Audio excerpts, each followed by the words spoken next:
আসসালামু আলাইকুম এভরিওয়ান, সবাইকে আমাদের লাইভ ক্লাসে স্বাগতম। তো একটু সাউন্ড সিস্টেমটা ঠিক আছে কিনা একটু দেখো সবাই, আর বাকি ফ্রেন্ডদের সাথে তোমরা সবাই দ্রুত ক্লাসে যুক্ত হয়ে যাও। আজকে ক্লাসটি খুবই গুরুত্বপূর্ণ হতে চলছে ইনশাআল্লাহ। বিশেষ করে সাউন্ডটা ঠিক আছে কিনা একটু দেখো, চেক করে দেখো।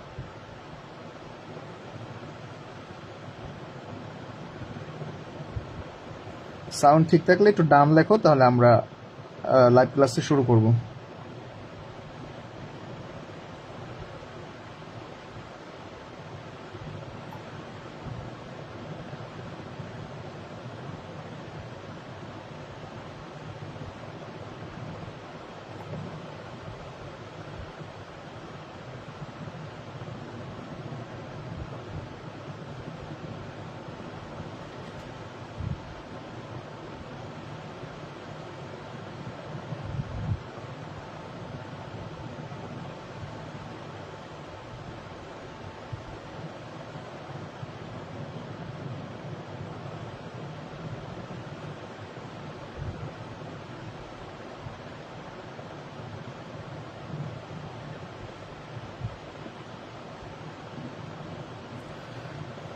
আচ্ছা, একটু কমেন্ট করে জানাই দিও হ্যাঁ, সাউন্ডটা ঠিক আছে কিনা।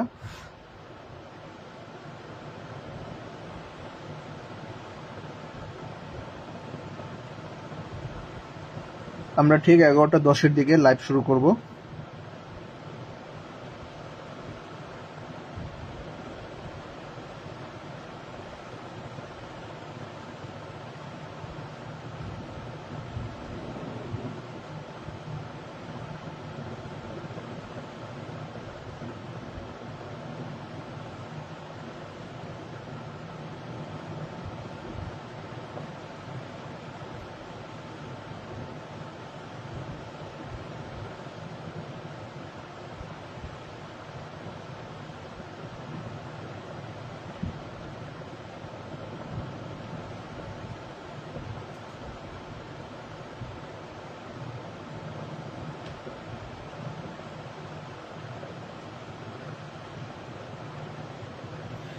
একটু সাউন্ডটা জানাইও হ্যাঁ, সাউন্ডটা ঠিক আছে কিনা। যদি ক্লিয়ার হয় তাহলে আমার হেডফোন ইউজ করতে হবে না, আদারওয়াইজ আমাকে মাইক হেডফোন ইউজ করতে হবে।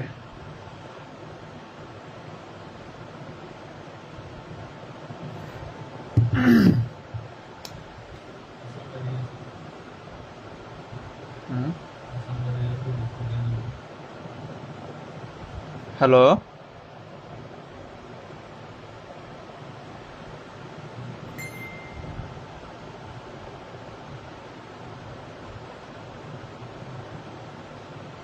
আচ্ছা সাউন্ড যদি ঠিক থাকে একটু আমরা ওয়াই লিখবো, শুধু ওয়াই লিখলে হবে, আমি বুঝতে পারবো যে সাউন্ড ঠিক আছে। আর একটু কাইন্ডলি ক্লাসটা শেষ পর্যন্ত থাকো, আর দেখবা এই পার্ট থেকে বেশি এমসিকিউ কমন পড়বে। এই পার্ট থেকে বেশি এমসিকিউ কমন পড়বে। আর একটু তুমি যদি ট্রিকি হও তাহলে দেখবা সিকিউ কমন পড়বে ইনশাল্লাহ।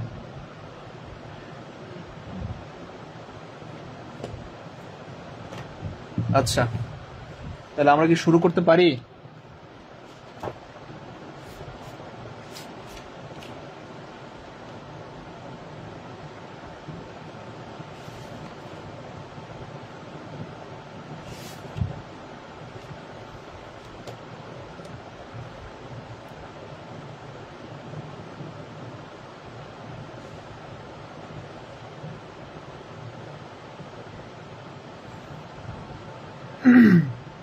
আচ্ছা, সাউন্ড গুড, ওকে।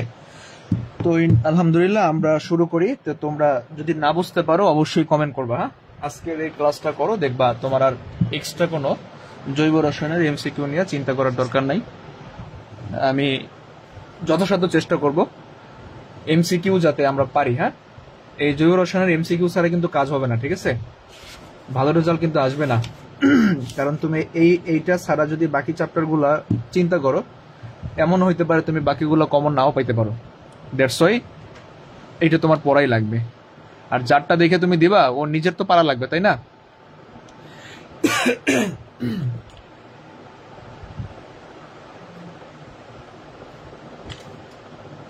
বাকি ফ্রেন্ডদের একটু মেনশন দিয়ে দাও, আর একটু লাইভে একটু শেয়ার করে দাও যাতে বাকিরাও দেখতে পারে। আচ্ছা,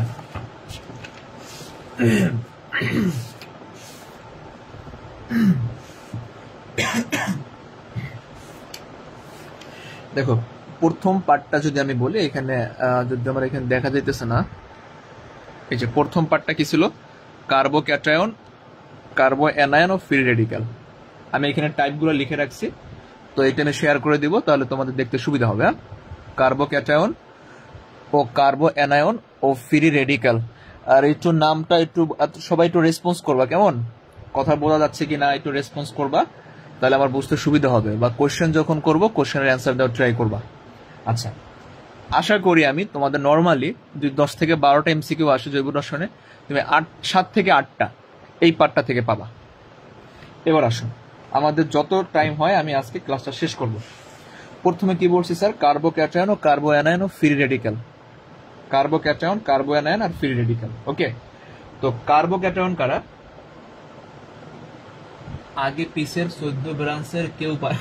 আচ্ছা, 14 ব্রাঞ্চের কেউ পারে না, দরকার নেই ভাই, এইটার পরে ইনশাল্লাহ পারবা। দেখো, কার্বোক্যাটায়ন ও কার্বো অ্যানায়ন। কার্বোক্যাটায়ন আমরা জানি ধনাত্মক চার্জযুক্ত জৈব আয়নকে বলে কার্বোক্যাটায়ন। ফর এক্সাম্পল আমি যদি বলি, দেখো CH3+, এটা কার্বোক্যাটায়ন। তো আমি যদি বলি CH3H, এটা কার্বোক্যাটায়ন। তো আরো একটা যদি লিখি CH3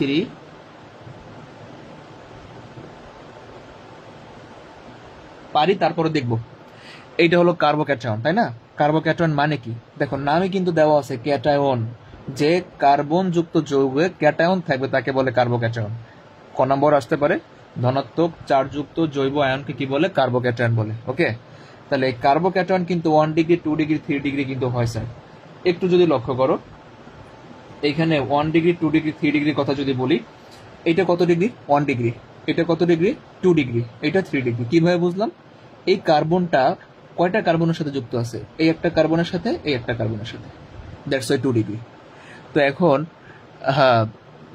অর্গানিকের দেখলে কান্না আসবো না, এই খালি এইটুকু পর তোরা, পারি, আমি জানি পারো, এখানে অনেক কিছুই তুমি পারবা। তারপর আমার টার্গেট হয়েছে যাতে তোমার মাথায় গাইতে থাকে, আমি এমন ভাবে চেষ্টা করবো শেষ করার, ঠিক আছে? পারি, তারপর আমরা দেখবো, কারণ আমি এটা করানোর পরে আবার তোমার গাইড থেকে এমসিকিউ দেখাবো। আচ্ছা, তো যেটা বলছিলাম যে ধনাত্মক চার্জযুক্ত জৈব আয়নকে কি বলে? কার্বোক্যাটায়ন বলে। আচ্ছা, এবার আসো, তোমাকে বলছে কার্বোক্যাটায়নের স্থায়িত্ব। কার্বোক্যাটায়নের স্থায়িত্ব, স্থায়িত্ব কি আর সুস্থিতি কি আগে বুঝি। স্থায়িত্ব বলতে বোঝায় সে কোনো বিক্রিয়া করবে না, তার মাথায় কোনো চার্জ থাকবে না। স্থায়িত্ব বলতে কি বোঝায়? তার মাথায় কোনো চার্জ থাকবে না, সে বিক্রিয়া করবে না। আর সক্রিয়তা বলতে কি বোঝায়? তার মাথায় চার্জ বেশি থাকবে। এখন চিন্তা করো স্যার, এখানে পজিটিভ চার্জ, এই পজিটিভ চার্জটা যদি কমে যায় তাহলে স্থায়িত্ব। আর একটা সহজ ভাষায় যদি আমি বলি, চার্জ যত বেশি হবে তার সক্রিয়তা তত বেশি। এই যে এই নোটগুলো করে ফেলবা, তোমরা খাতায় লিখে রাখো সবাই। চার্জ প্রপোর্শনাল সক্রিয়তা, চার্জ প্রপোর্শনাল সক্রিয়তা। চার্জ বাড়লে সক্রিয়তা বাড়ে, চার্জ বাড়লে সক্রিয়তা বাড়ে, চার্জ কমলে সক্রিয়তা কমে। তাহলে চার্জ বাড়লে যদি সক্রিয়তা বাড়ে, সক্রিয়তার উল্টো হয়েছে স্থায়িত্ব, তাই সক্রিয়তা বাড়লে স্থায়িত্ব কমবে। এবার আমরা একটা জিনিস দেখব, মনে রাখবা, এই যে CH3 মূলকটা, CH3 মূলকটা ইলেকট্রন ঠেলা দেয়, কার্বনের দিকে ইলেকট্রন ঠেলা দেয়।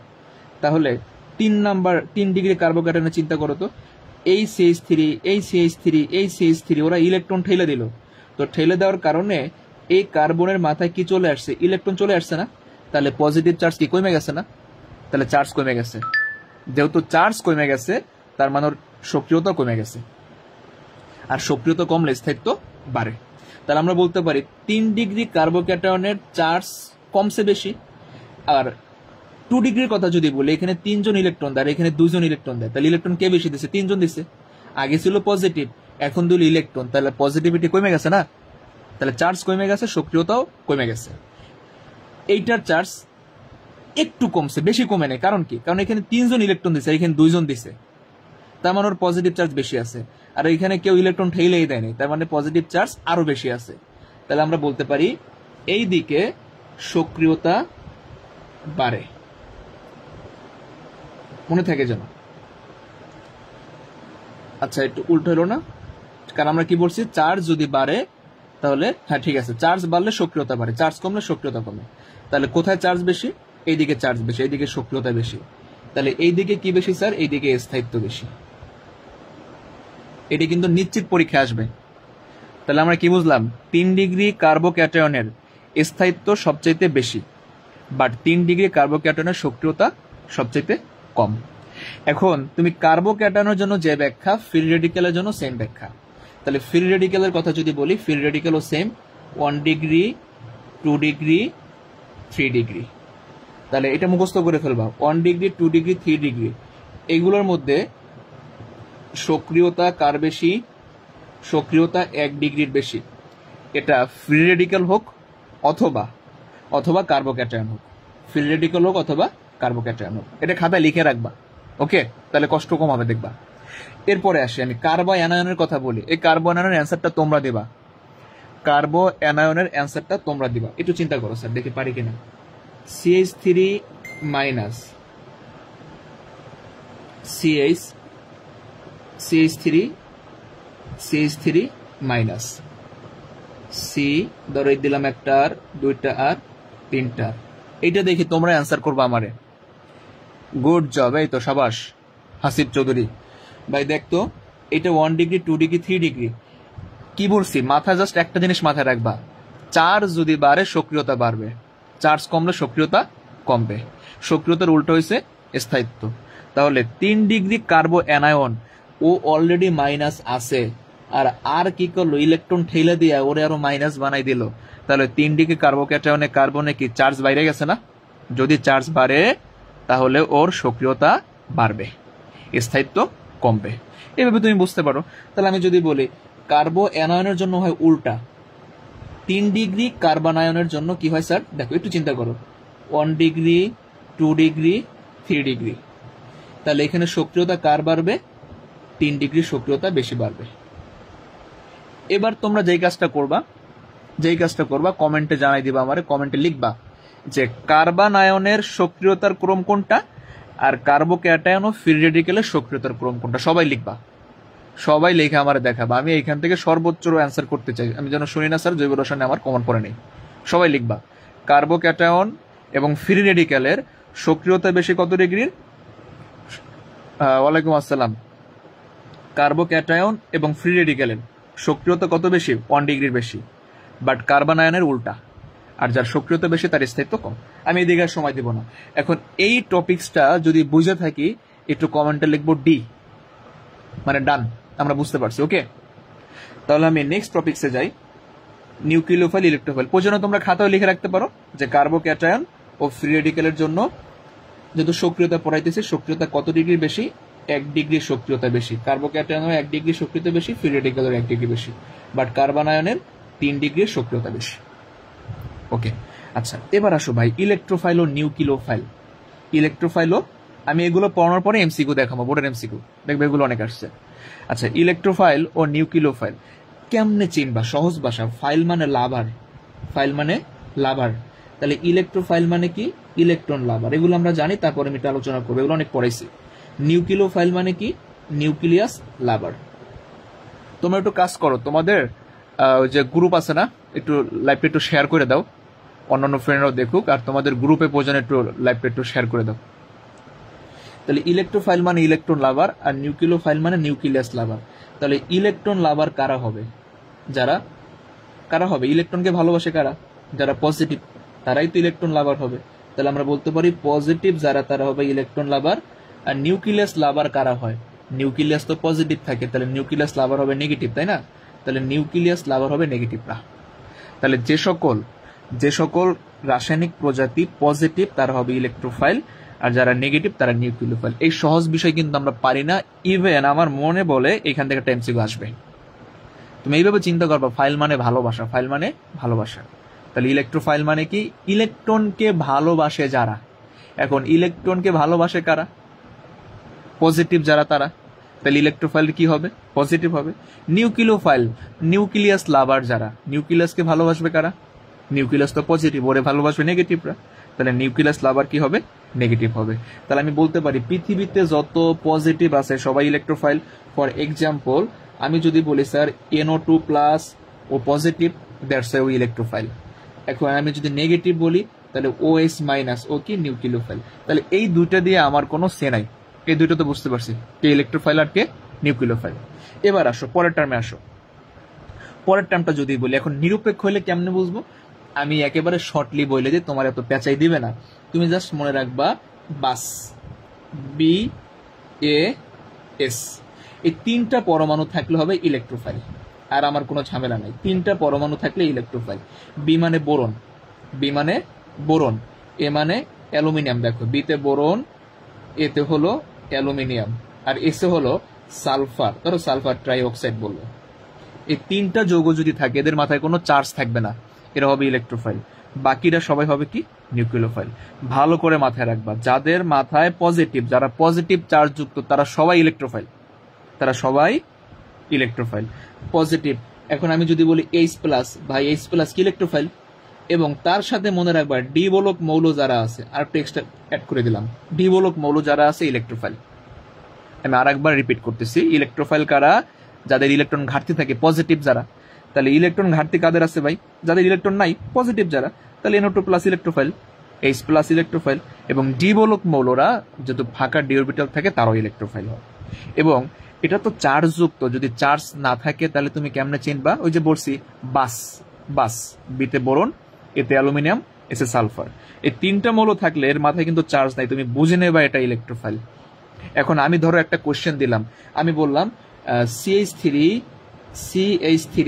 MgBr, ভাইরে দেখতো এটা তো নিরপেক্ষ, তুই কেমনে চিনবি? চেনার উপায় হলো, এর মধ্যে কি বাস আছে? বাস নাই, যেহেতু বাস নাই আমার আর চেনার দরকার নাই, ও নিঃসন্দেহে নিউক্লিওফাইল।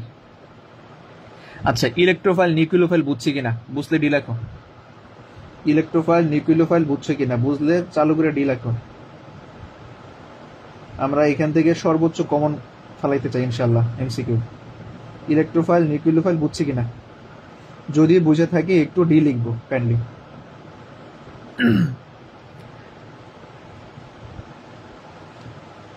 ইলেকট্রোফাইল নিউক্লিওফাইল কি বুঝতে পারছি?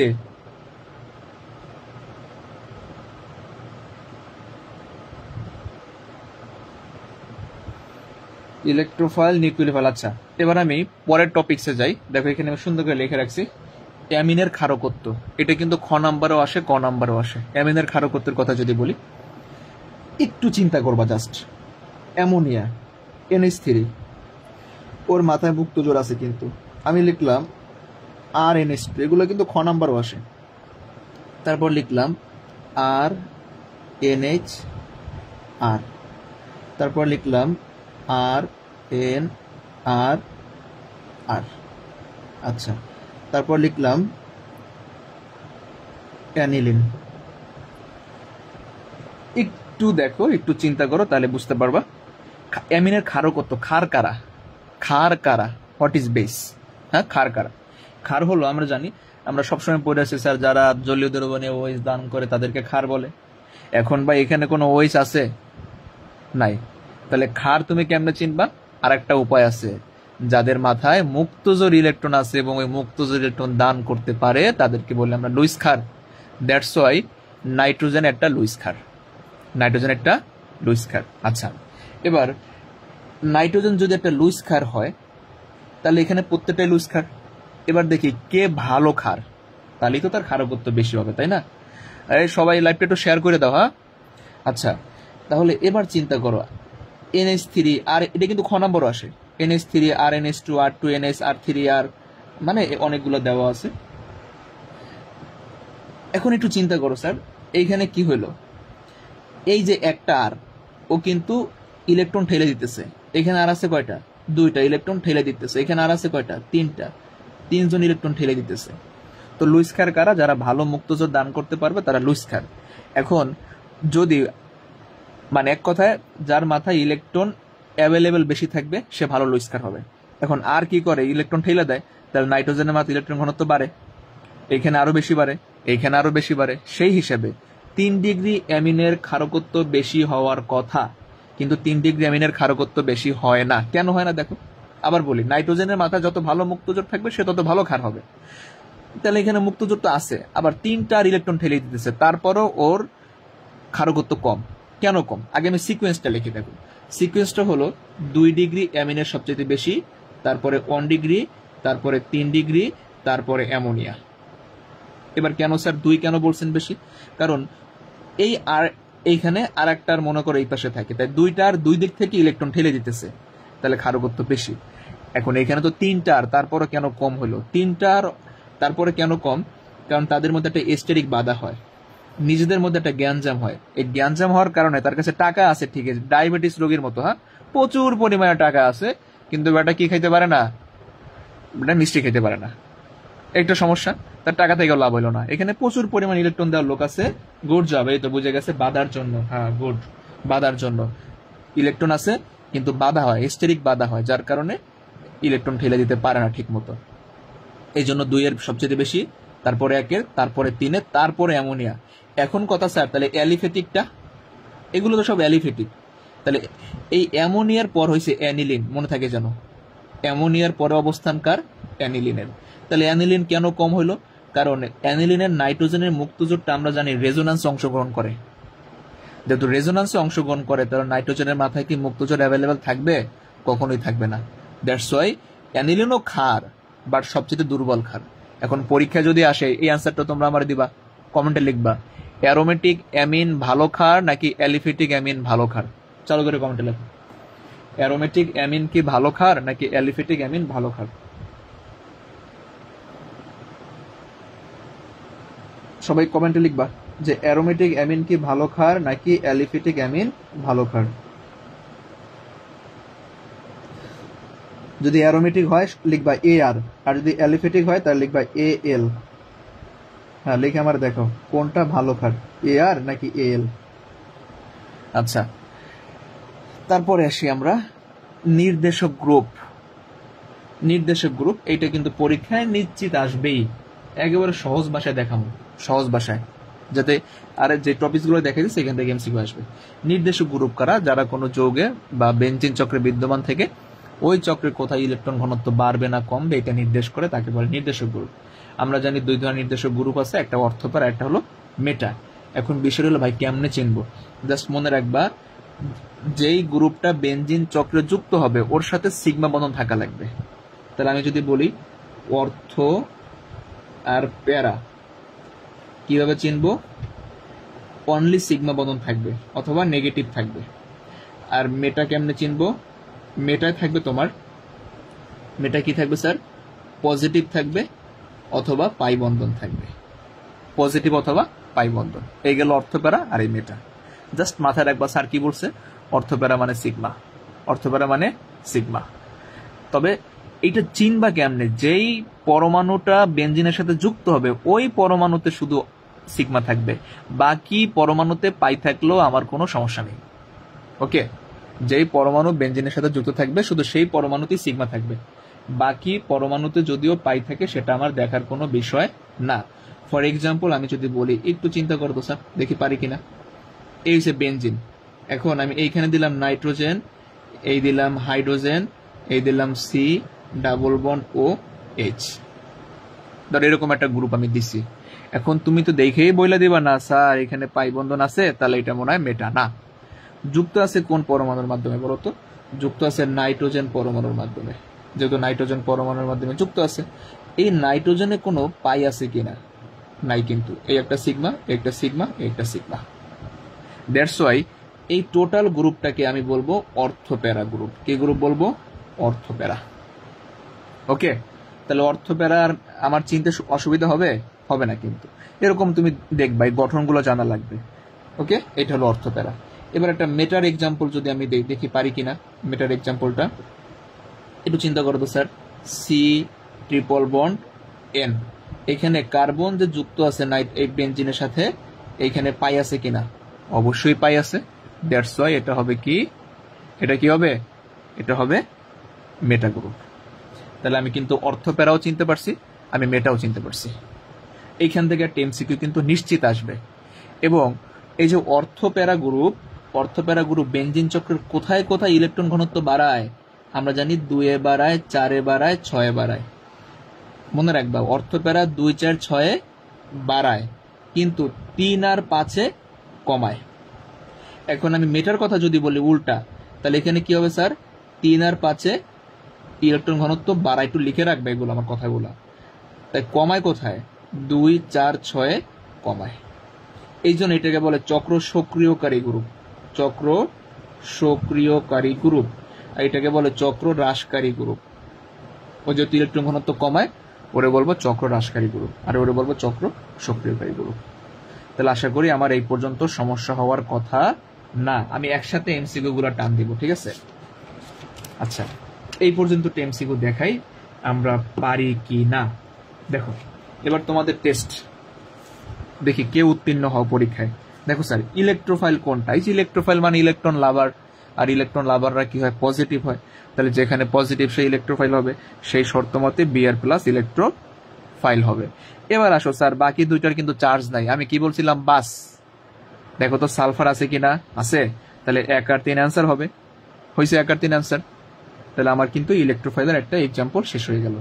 এবার পরীক্ষা যদি আরো আসে কোনটা ইলেকট্রোফাইল কোনটা নিউক্লিওফাইল, আশা করি আমরা এখান থেকে একটা অ্যান্সার সলভ করতে পারিব ইনশাআল্লাহ। আচ্ছা, তাহলে আমি ইলেকট্রোফাইল আর নিউক্লিওফাইল দেখাবো না, তোমরা একটু কাইন্ডলি পড়ে নিবা। এরপরে দেখো, এই যে এইমাত্র অর্থপ্যারা যে পড়াইছি, দেখো পরীক্ষা আসছে কি, কত বোর্ডে আসছে এগুলা। 63 নাম্বারই বলো, নিচের কোন মূলকটি বেনজিন বলয় অর্থপ্যারা নির্দেশক? বেনজিন বলয় অর্থপ্যারা নির্দেশক। এবার বিষয়টা হলো তোমার এগুলো সংকেত জানা লাগবে।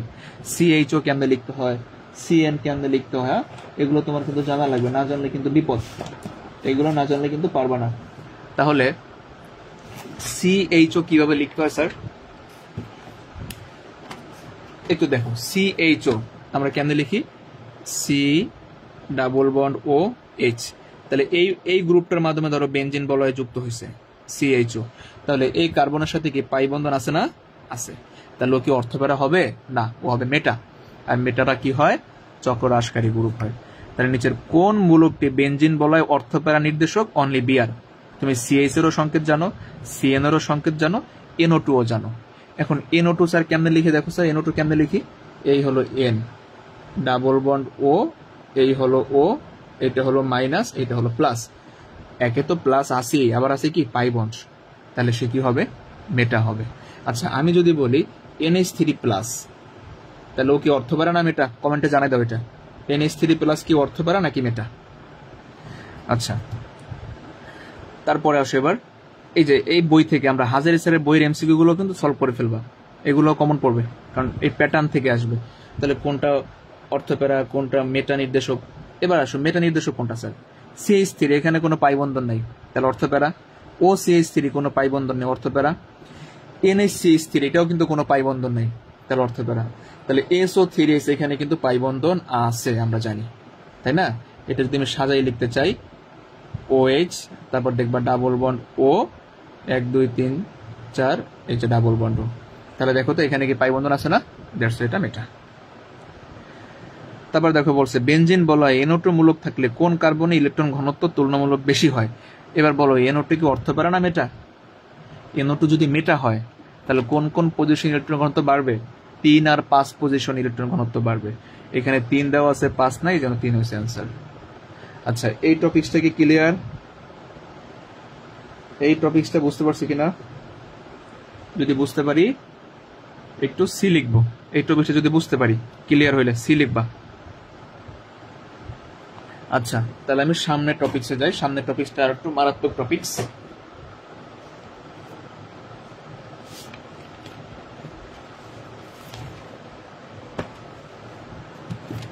তারপরে দেখো স্যার, SN1 SN2 রিয়াকশন, এটার কথা যদি আমরা বলি, SN1 SN2, SN1 SN2। আচ্ছা, SN1 SN2 এটা আমরা জানি, SN হলো একানবিক নিউক্লিওফিলিক প্রতিস্থাপন বিক্রিয়া, SN1, আর এই পাশেরটা হলো SN2। তো 1 মানে একানবিক আর 2 মানে দ্বিআণবিক। এখন ও যেহেতু একানবিক নিউক্লিওফিলিক প্রতিস্থাপন বিক্রিয়া, মনে রাখবা এই বিক্রিয়াটা 2টা ধাপে ঘটবে। কয় ধাপে ঘটবে এটা কিন্তু আমরা জানি, তারপরে বলে দিলাম। ও 2 ধাপে ঘটবে, কিন্তু ও ঘটবে 1 ধাপে। ও হইছে একানবিক, এগুলো কিন্তু পরীক্ষায় আসে। ও হইছে একানবিক। ও কত আণবিক স্যার? 2 মানে দ্বিআণবিক। 2 মানে দ্বিআণবিক। ও হলো প্রথম ক্রম বিক্রিয়া, আর ও হলো দ্বিতীয় ক্রম বিক্রিয়া। ও কত ক্রম বিক্রিয়া? দ্বিতীয় ক্রম বিক্রিয়া। ওকে, এবার আসো এই বিক্রিয়ার হারের কথা যদি বলি, এই বিক্রিয়ার হার শুধু অ্যালকাইল হ্যালাইডের ঘনমাত্রার উপর ডিপেন্ড করে। অ্যালকাইল হ্যালাইডের ঘনমাত্রার উপর ডিপেন্ড করে, কিন্তু এই বিক্রিয়ার হার অ্যালকাইল হ্যালাইডের ঘনমাত্রা ছাড়াও নিউক্লিওফাইলের ঘনমাত্রার উপর নির্ভর করে। তাহলে কিন্তু আমাদের হয়ে গেল। ওকে, আচ্ছা এইটুকু বুঝছে কিনা বলো? SN1 SN2 যারা এই ক্লাসটা করবা দেখবা, পরীক্ষা দিয়ে এসে বলবা স্যার আমাদের ভালো কমন করছে। আমি আর একটু কনসেপ্ট ক্লিয়ার করে দিলাম। তাহলে SN1 কয় ধাপে ঘটে? SN1 2 ধাপে ঘটে। এটা একানবিক নিউক্লিওফিলিক প্রতিস্থাপন বিক্রিয়া, এটা প্রথম ক্রম বিক্রিয়া, এবং এই বিক্রিয়ার হার শুধুমাত্র অ্যালকাইল হ্যালাইডের ঘনমাত্রার উপর নির্ভর করে।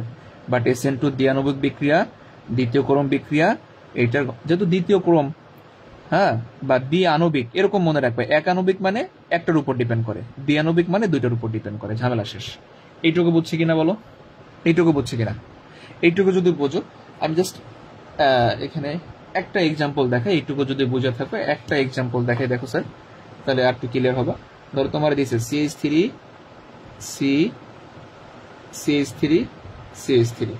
এখানে দিল Cl, এখানে দিল সোডিয়াম হাইড্রোক্সাইড। তাহলে এই বিক্রিয়াটা এটা কি SN1 নাকি SN2? এটা কেমনে বুঝবা? এটা বোঝার একটা উপায় আছে, আমরা একটু মনে রাখবো। এইটা সাধারণত 3 ডিগ্রি অথবা 2 ডিগ্রিতে ভালো ঘটে, আর এইটা 1 ডিগ্রিতে ভালো ঘটে। এই জিনিসটা মাথায় রাখবা। তাহলে SN1 কত ডিগ্রিতে ভালো ঘটে? 3 ডিগ্রি অথবা 2 ডিগ্রিতে। বাট SN2 কত ডিগ্রিতে ভালো ঘটবে? 1 ডিগ্রিতে ভালো ঘটবে। তাহলে SN2 এর যদি সক্রিয়তার ক্রম আমরা বলি 1 এ, তারপরে 2 এ, তারপরে 3 এ। আর SN1 এর কথা যদি বলি, প্রথমে 3 এ, তারপরে 2 এ, তারপরে 1 এ। তা চেহারা দেখে বুঝে দেবো আমরা, যদি 3 ডিগ্রি অ্যালকাইল হ্যালাইড হয়, 3 ডিগ্রি অ্যালকাইল হ্যালাইড হয়, তাহলে SN1 বিক্রিয়া। দেখো তো স্যার, এটা 3 ডিগ্রি অ্যালকাইল হ্যালাইড না? তাই কি বিক্রিয়া? SN1 বিক্রিয়া। এখান থেকে তুমি কি পাবা? 3 ডিগ্রি অ্যালকোহল পাবা। 3 ডিগ্রি কি পাবো? অ্যালকোহল পাবো। তাহলে বলো তো 3 ডিগ্রি অ্যালকোহল বিক্রিয়ায় কোন ধরনের রিয়াকশন ঘটে? SN1 ঘটে। বাট আমি যদি 1 ডিগ্রির কথা বলি, তখন ঘটবে SN2। এটা কিন্তু সিকিউর জন্য গুরুত্বপূর্ণ, এগুলো অনেক পড়ছি আমরা, তারপর দেখে নিবা। আচ্ছা, তাহলে SN1 SN2 হয়ে গেল। আরেকটা জিনিস, SN1 বিক্রিয়ায় বা SN2 বিক্রিয়ায় আমরা কি তৈরি করি? আমরা অ্যালকোহল তৈরি করি। এই বিক্রিয়ায় আমরা অ্যালকোহল তৈরি করি কিন্তু। ওকে, বুঝতে পারলে আবার লেখো, ডান লেখো।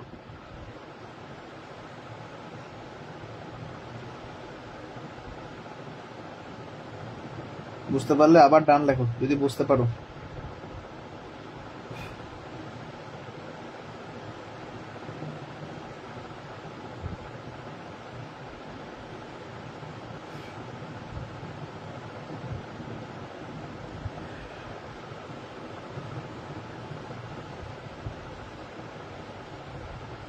আচ্ছা, এবার দেখো আমরা পরের টপিক্সে যাই।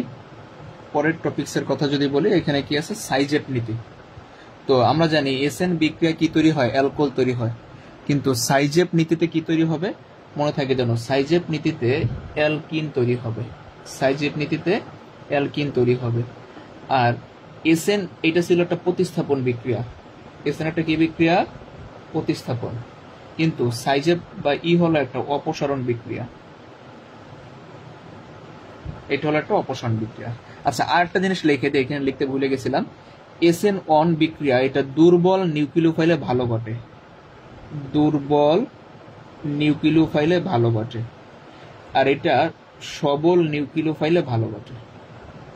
SN2 সবল নিউক্লিওফাইলে ভালো ঘটে, SN1 দুর্বল নিউক্লিওফাইলে ভালো ঘটে। যদি নিউক্লিওফাইল দুর্বল হয়, তার দ্রাবকটা হবে পোলার দ্রাবক। দ্রাবকটা হবে পোলার, আর এটা কিছুটা অপোলার টাইপের হয়। আচ্ছা, এইটা একটু মনে রাখবা। ওকে, এখন সাইজের বিক্রিয়া কিন্তু অপসারণ বিক্রিয়া। কিরকম স্যার? আমি একটু যদি চিন্তা করি, দেখো, ধরো দিলাম সি সি সি, এখানে দিলাম বিআর,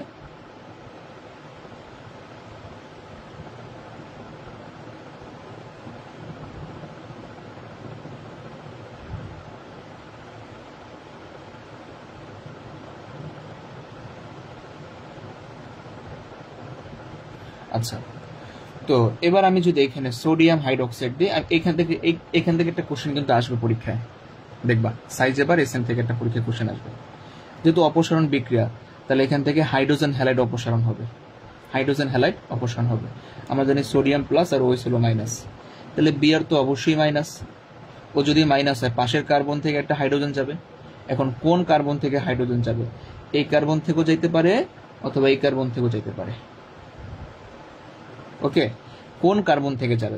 তাহলে এখানে দুই ধরনের প্রোডাক্ট আমি পাইতে পারি, CH3 CH2। যদি ধরো এই কার্বন থেকে না যায়, তাহলে কি লিখবা? CH2 লিখবা। আর এখানে কি লিখবা? CH double bond CH2। যদি এখন এই কার্বন থেকে যায়, তাহলে কি লিখবা? CH3 CH double bond CH3। আচ্ছা, এইটা বুঝছি কিনা আগে বলো। এটা হলো সাইজেপ নীতি। আবার বলি, অ্যালকাইল হ্যালাইড, এটা 2 ডিগ্রি অ্যালকাইল হ্যালাইড, তাই না? কারণ এই বিআরটা যে কার্বন আছে, কার্বনটা পাশে দুইটা কার্বনের সাথে যুক্ত আছে। এখন বিআর তো যাবেই, পাশের কার্বন থেকে একটা হাইড্রোজেন যাবে। যদি এখান থেকে হাইড্রোজেন যায়, চিন্তা করো, যদি এখান থেকে হাইড্রোজেন যায়, তাহলে হাইড্রোজেনটা প্লাস রূপে চলে গেল, তাহলে ও চলে গেল, ও চলে গেল, মাঝখানটা পাই বন্ধন চলে আসবে, সেই পাই বন্ধনটাই দিলাম। বাট হাইড্রোজেনটা যদি এই পাশ থেকে চলে যায়, পাই বন্ধনটা এখানে চলে আসবে। এখন এটা কোন ধরনের প্রোডাক্টটা ভালো হবে? কোন ধরনের প্রোডাক্টটা ভালো হবে? যেই প্রোডাক্টের ব্রাঞ্চ বেশি হবে। এখন দেখো, এই পাই বন্ধনে যুক্ত এই কার্বনে এই একটা ব্রাঞ্চ, এই একটা ব্রাঞ্চ, বাট এই পাই বন্ধন যুক্ত কার্বনে এই পাশে মাত্র একটা ব্রাঞ্চ। তাহলে ব্রাঞ্চ কোন দিকে বেশি? যেই প্রোডাক্টে ব্রাঞ্চ বেশি সেটা হবে মেইন প্রোডাক্ট। তাহলে এটা হবে মেইন প্রোডাক্ট, মেজর হবে, এটা হবে মাইনর। এইটাকে বলে সাইজেপ নীতি। এটা কিন্তু সিকিউতেও আসে, ভালো করে মাথায় রাখবা। হ্যাঁ, এবং এটাকে বলো অপসারণ বিক্রিয়া। অপসারণ যেন কেমন চিনি আমরা? সিগমা থেকে যদি পাই হয় তাকে বলো অপসারণ, আর সিগমা টু সিগমা হলে তাকে আমরা কি বলি? বা পাই টু পাই হলে আমরা তাকে বলি প্রতিস্থাপন বিক্রিয়া। তাই এটা কি নীতি? সাইজেব নীতি। এখন বলো সাইজেব আর প্রতিস্থাপন বুঝছি কিনা। এইটার আমি আর একটা কোশ্চেন দিই, সাইজেব আর প্রতিস্থাপন। এটা কিন্তু পরীক্ষায় আসে, ভালো করে লক্ষ্য করবা। দেখো, ধরো আমি বললাম CH3 CH2 CH Br CH2 Br। একটু চিন্তা করো, এবার এইটার সাথে আমি সোডিয়াম হাইড্রোক্সাইড দিলাম। কেমন? Sodium hydroxide. আচ্ছা, এটা আমি এই পাশে লিখি। দেখো, আমি এইখানে কি দিলাম? সোডিয়াম হাইড্রোক্সাইড দিলাম। এই সোডিয়াম হাইড্রোক্সাইডটা আমি অ্যাকুয়াস দেবো। এটা কিন্তু সিকিউতে আসে উদ্দীপকে, আর এমসিকিউতে আসবেই। আর এখানে দিলাম অ্যালকোহলীয়। মনে রাখবা, অ্যালকোহলীয় দিলে তোমার অ্যালকোহল হওয়ার কথা, কিন্তু অ্যালকোহল হবে না। কেমিস্ট্রি মানে ব্যতিক্রম, তাই না? তো অ্যালকোহলীয় দিলে অ্যালকোহল হওয়ার কথা, বাট অ্যালকোহল হবে না। তাহলে কি হবে? অ্যালকিন হবে। কি হবে? অ্যালকিন হবে। তাহলে অ্যালকিন যদি হয়, এইখান থেকে একটা ব্রোমিন চলে যাবে, পাশে কার্বন থেকে একটা এইচ চলে যাবে। তাহলে কি হবে? CH3 CH double bond CH2। তাহলে দেখো তো স্যার, সিগমা থেকে পাই পাইছে, এই বিক্রিয়ার নাম অপসারণ বিক্রিয়া। বাট আমি যদি অ্যাকোয়াস দেই, তাহলে হবে অ্যালকোহল। কি হবে? অ্যালকোহল। তাহলে ওএসটা এখানে যুক্ত হয়ে যাবে। তাহলে আনসার হবে কি? CH3 CH2 CH2 OH। তাহলে কি বোঝা গেল? এটা লিখে রাখো একটু সবাই। অ্যালকাইল হ্যালাইডের সাথে সোডিয়াম হাইড্রোক্সাইড দিলে দুই ধরনের প্রোডাক্ট পাওয়া যায়, একটা হলো অ্যালকোহল আর একটা হলো অ্যালকিন। যদি সোডিয়াম হাইড্রোক্সাইড আমরা অ্যাকুয়াস দেই, তাহলে পাবো অ্যালকোহল, আর অ্যালকোহলও দিলে কি পাবো? অ্যালকিন পাবো। তো এইটা হলো অপসারণ বিক্রিয়া। এটাকে আমরা কি বিক্রিয়া বলি? অপসারণ। বাট এটাকে আমরা কি বলি? প্রতিস্থাপন বিক্রিয়া বলি। এবং মজার বিষয় কি দেখো, এটা কি 1 ডিগ্রি অ্যালকাইল হ্যালাইড না? যদি 1 ডিগ্রি অ্যালকাইল হ্যালাইড, এইটা হবে SN1 আর এইটা হবে E1। SN1 আর SN2 এর মতো E1 E2 হয় যদি পরীক্ষা কখনো আসে। ই মানে এলিমিনেশন, মানে অপসারণ 1 অপসারণ 2। ওকে, SN1 এর জায়গায় তুমি E1 এর কল্পনা করতে পারো, SN2 এর জায়গায় E2 এর কল্পনা করতে পারো। এখন এই সাইজে বার এই SN-টা বুঝছে কিনা বললে ইয়েস লেখো। সাইজে বার এইটা বুঝছে কিনা বললে ইয়েস লেখো, তাহলে আমি সামনে আগাবো।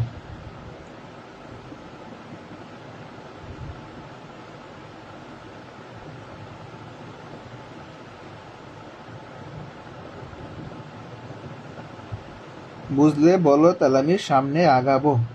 আচ্ছা, বুঝতে পারছি তো। সাইজ এবার এসএন একটু মাথায় রাখবা, পাশাপাশি খাতায় লিখবা, দেখবে এখান থেকে ইনশাল্লাহ কমন পড়বে। আচ্ছা, এবার আসি মার্কোনিকভ। অনেক পড়ছি আমরা, হ্যাঁ। তারপর আমরা একটু দেখবো মার্কোনিকভ আর খারাস আমরা একটু দেখবো। তারপর এটা আমরা অনেক পড়ছি। দেখো মার্কোনিকভ, এইখান থেকে অনেক কোশ্চেন আসে এই পার্টটা থেকে। এটা কিন্তু একটা গুরুত্বপূর্ণ পার্ট। দেখো মার্কোনিকভটা কি? অপ্রতিসম, এটা কিন্তু আমাদের মনে আছে। অপ্রতিসম কি থাকে? অ্যালকিন থাকে, তাই না? অপ্রতিসম অ্যালকিনের সাথে আমরা HBr নিই। এখন অপ্রতিসম অ্যালকিন বলতে কি বুঝি আগে একটু লক্ষ্য করে দেখো। CH3 C CH2 C H double bond CH2। সবাই পারবা, একেবারে সিম্পল। দেখো তোমরা একটু খাতা প্র্যাকটিস করবা। ভাই এটা অপ্রতিসম অ্যালকিন, হ্যাঁ। How will you guess it? দেখো এই যে দ্বিবন্ধন আছে, পাই বন্ধন আছে, পাই বন্ধন যুক্ত এই কার্বনে হাইড্রোজেন আছে একটা, এই কার্বনে হাইড্রোজেন আছে দুইটা। তাহলে আমরা জানি পাই বন্ধন যুক্ত কার্বনে হাইড্রোজেন সংখ্যা যদি ভিন্ন থাকে তাকে বলে অপ্রতিসম পাই বন্ধন। সেটা অ্যালকিনও হইতে পারে, অ্যালকাইনও হইতে পারে। তাই এটা কি অপ্রতিসম অ্যালকিন না? এই অপ্রতিসম অ্যালকিনের সাথে আমি অপ্রতিসম বিকারক দিব। দুইটাই অপ্রতিসম হওয়া লাগবে, প্রতিসম হইলে হবে না। মনে থাকে জানো, দুইটাই কি হওয়া লাগবে? ইউএস। তোমরা আস বলো না, আস। আনসিমেট্রিক্যাল দুইটাই অপ্রতিসম হওয়া লাগবে। তাহলে এখন কেমনে করবা? এটা কেমনে করবা? দুই ধরনের প্রোডাক্ট পাবা। একটু মনে রাখবো, বিকারকের নেগেটিভ পার্ট আর পজিটিভ পার্ট হচ্ছে এইটা, নেগেটিভ পার্ট হচ্ছে এইটা। তো এই পজিটিভ পার্টটা অলওয়েজ বেশি সংখ্যক হাইড্রোজেনের সাথে যুক্ত হবে। এখানে বেশি সংখ্যক হাইড্রোজেন আছে কোন কার্বনে? এই কার্বনে। তাহলে আমি এখানে কি লিখতে পারি? CH3 CH2 CHBr, আর এখানে কি হবে? CH3 হবে। আর একটা প্রোডাক্ট লেখা যায় CH3, তোমরা আমার সাথে সাথে তোমরা প্র্যাকটিস করবা। CH2 CH2 CH2Br। ওকে, তাহলে অপ্রতিসম পাই বন্ধনের সাথে অপ্রতিসম বিকারকের সংযোজন বিক্রিয়ায় বিকারকের নেগেটিভ পার্ট যুক্ত হয়েছে কম সংখ্যক হাইড্রোজেনে, মানে দ্বিবন্ধন বা পাই বন্ধনে যেখানে হাইড্রোজেন কম সেখানে যুক্ত হবে, আর পজিটিভ পার্ট যুক্ত হবে যেখানে হাইড্রোজেন বেশি সেখানে যুক্ত হবে। এইটাকে বলে মার্কোনিকভ বিক্রিয়া। এবং এইটা হবে মেজর প্রোডাক্ট, এটা হবে মেইন প্রোডাক্ট, আর নিচেরটা হবে মাইনর প্রোডাক্ট। এটা কিন্তু সিকিউতে আসে, কৌশল আমি দেখাবো না এখন, কারণ আমরা MCQ সলভ করতেছি। এইটা যদি পারি, এইটা তো বুঝতে পারছি কিনা, এটা কিন্তু আমরা অনেকে পারি, এটা বুঝতে পারছি। একটা মজার বিষয় দেখো, মার্কোনিকভে যেটা মেজর হবে, অ্যান্টি মার্কোনিকভে সেটা মাইনর হবে। ওই অ্যান্টি মার্কোনিকভে আরেকটা নাম আছে খারাস নীতি। মার্কোনিকভে যেটা মেজর হবে, অ্যান্টি মার্কোনিকভে সেটা মাইনর হবে। পার্থক্যটা কি? পার্থক্যটা হলো তোমার এখানে স্বল্প পরিমাণে জৈব পারক্সাইড দিতে হবে। এই সেম রিয়াকশনটাই দেখো, সেম রিয়াকশনটাই যদি আমি করতাম, ধরো এইটা লিখছি, বাট এইখানে আমি কি দিচ্ছি? সামান্য পরিমাণে জৈব পারক্সাইড ROOR, অথবা তুমি হাইড্রোজেন পারক্সাইড দিলা, একই কথা। এগুলো যদি দাও তখন ওইখানের মেজরটা হবে এখন মাইনর, আর মাইনরটা হবে মেজর। তাহলে এখানে দেখো তুমি মেজর মেইন পাইছো কোনটা? এটা মেইন পাইছো না? এটা কিন্তু আমি মেইন পাইছি। কিসে মেইন পাইছি? মার্কোনিকভে। আর যখন খারাজ দিব তখন আমার এইটা তখন মেইন হয়ে যাবে, এইটা তখন মেইন হয়ে যাবে, আর ওইটা হবে মাইনর। আচ্ছা, এটা বুঝতে পারছি কিনা বলো? বুঝতে পারলে বলো। আমি একটা প্র্যাকটিস করবো, কঠিন একটা প্র্যাকটিস করবো, এটা বুঝতে পারলে বলো। আচ্ছা, এবার দেখি, এইটা কিন্তু সিকিউতে আসে, একটু ভালো করে লক্ষ্য করবা। আর মার্কোনিকভ কিন্তু শুধু অ্যালকিনের না, এটা অ্যালকাইনের হইতে পারে। হ্যাঁ, দেখো এক্সাম্পলটা পারি কিনা। CH ট্রিপল বন্ড CS, আমরা এখানে পানি দিলাম HOH, এরকম বিক্রিয়া কিন্তু আমরা করছি, যে 20% সালফিউরিক অ্যাসিড দেই, তারপরে কি করি 2% মার্কিউরিক সালফেট দিই, তাই না? এরকম দিই। তাহলে কি হয় ভাই? পাই বন্ধন থেকে যখন সিগমা বন্ধন হয় সেই বিক্রিয়াকে বলে সংযোজন বিক্রিয়া। দেখো তো এখানে পাই থেকে কি সিগমা পাইছো না? এখানে পাই থেকে সিগমা পাইছো, এই বিক্রিয়ার নাম কি? সংযোজন বিক্রিয়া। তাহলে তোমার কাজ কি, তুমি আগে দেখবে এখানে মার্কোনিকভ নীতি খাটছে কিনা, বলো মার্কোনিকভ নীতি খাটছে কিনা। আচ্ছা, এই অ্যালকাইনটা কি প্রতিসম না অপ্রতিসম? যদি অপ্রতিসম হয় ইউএস লিখবা, আর প্রতিসম হলে এস লিখবা, তাহলে ভাববো তোমরা বুঝতে পারছো। এই অ্যালকাইনটা কি বলো, প্রতিসম না অপ্রতিসম? কমেন্টে জানো।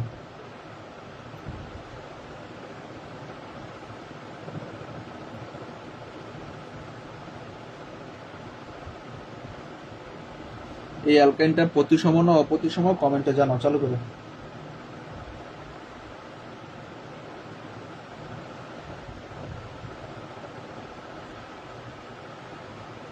যদি অপ্রতিসম হয় ইউএস লিখবা, আর প্রতিসম হইলে শুধু এস লিখবা।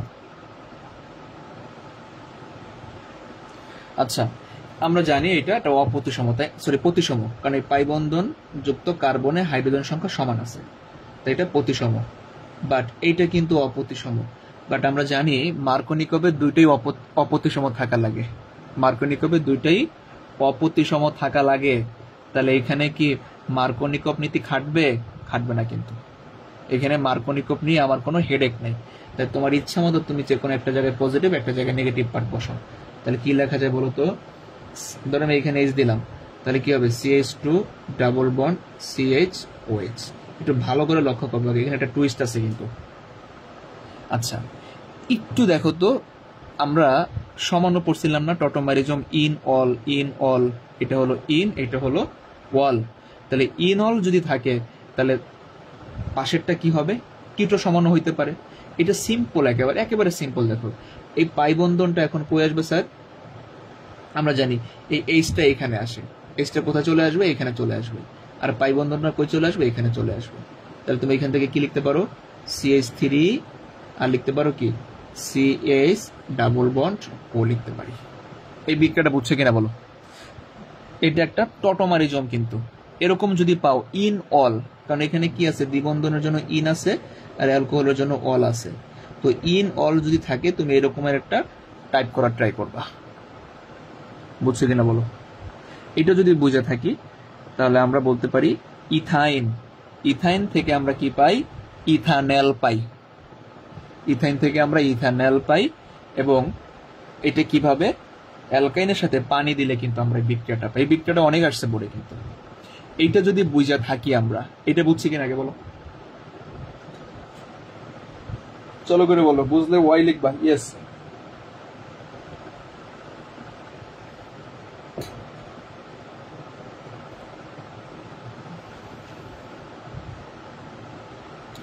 আচ্ছা, একটু শেয়ার দিও, হ্যাঁ, বাকিরাও একটু উপকৃত হোক।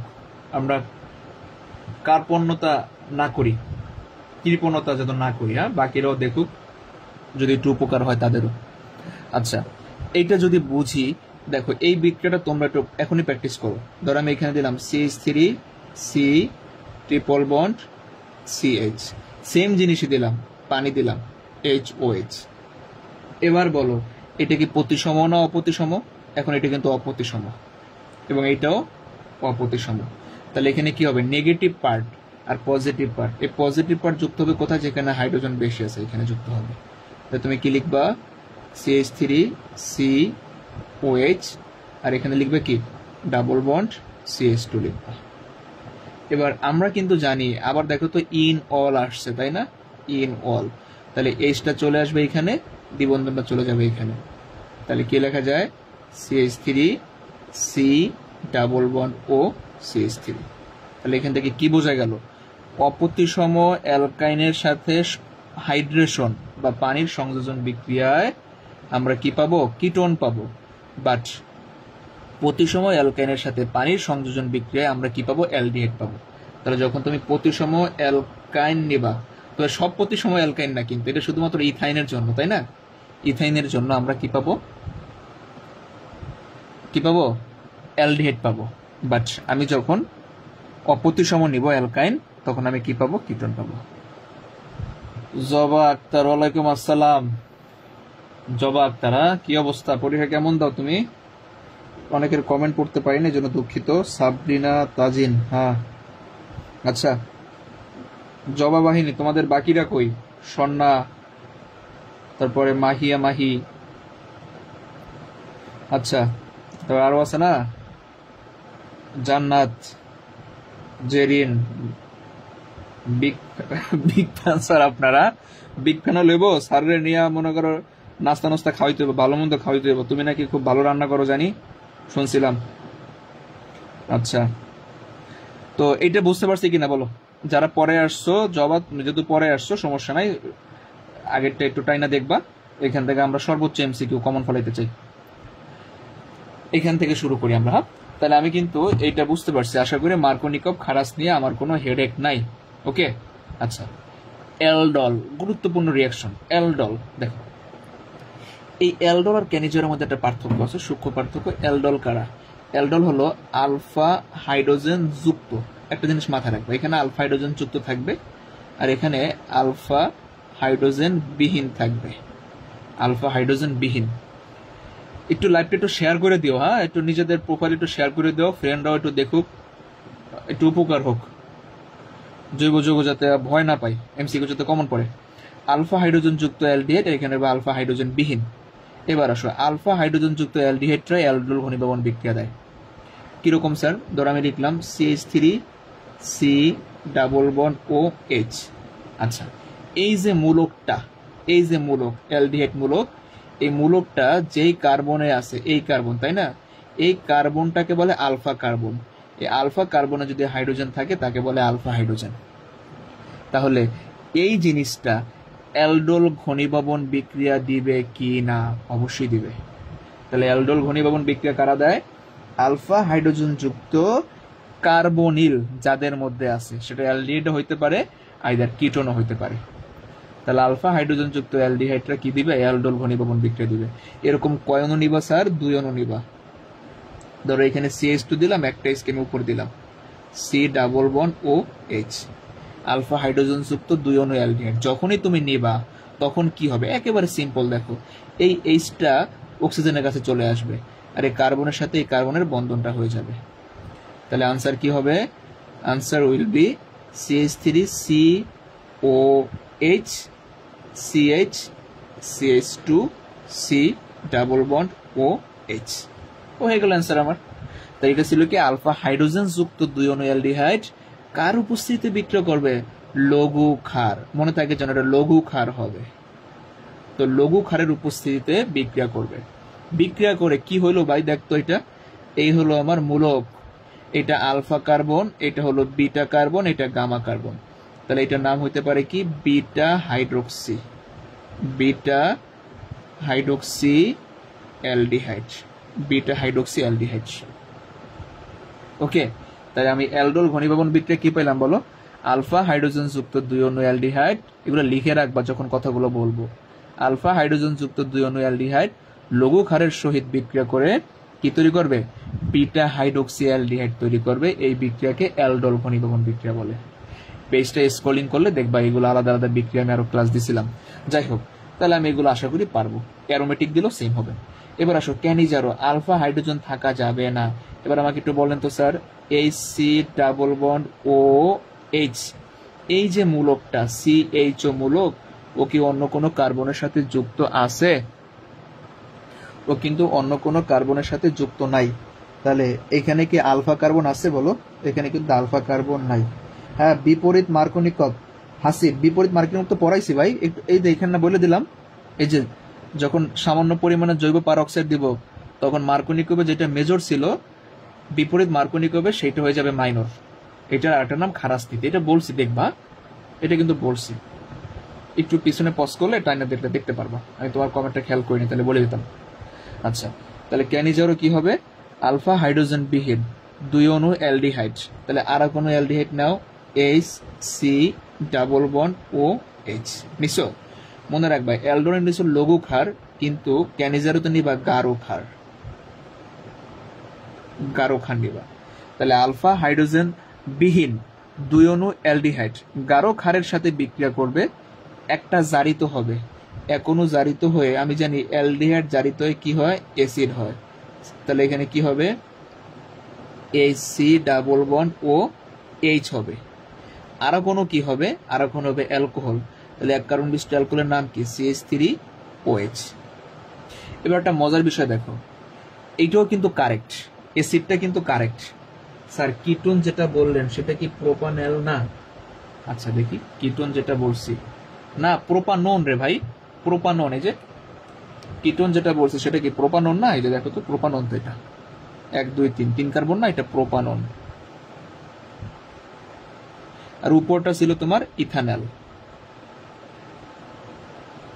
ওকে, আমার একটু ফোর্সলি আগান লাগে, বুঝতেই তো পারতেছো, যদি এমসিকিউ নাহলে তো অনেক লেন্দি হয়ে যাবে। তো তাও না বুঝতে পারলে একটু পরে টাইনা দেখবা, তারপরও সমস্যা হলে আমার ইনবক্সে বললো যে বোঝো নেই। তো যেটা বলছিলাম আমরা এখানে, যে ক্যানিজারো বিক্রিয়াটা কি বলছি, আলফা হাইড্রোজেন বিহীন 2 অণু অ্যালডিহাইড গাঢ় ক্ষারের সহিত বিক্রিয়া করবে, বিক্রিয়া করে এক অণু জারিত হয়ে অ্যাসিড হবে, আর কোনো কি হবে, অ্যালকোহল হবে। তবে মজার বিষয় কি, কিটোন ওল হয় না, কিটোন হয় ওন। ওন কিটোন হবে কি ওন, মানে নামই তো কিটোন, কিট ওন। তাহলে এখানে কি হবে, ওন হবে, propanone, propanone, butanone. আচ্ছা এবার আসো তাহলে, তাহলে কি মনে রাখবা, ক্যানিজারো বিক্রিয়া কিন্তু অ্যাসিড হয় অ্যালকোহল হয়, দুইটাই কারেক্ট।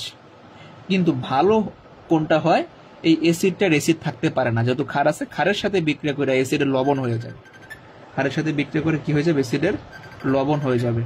অ্যাসিডের লবণ, অ্যাসিডের লবণ যদি আমরা বলি কি বলবো, দেখো HCOO হবে, HCOO। হ্যালো,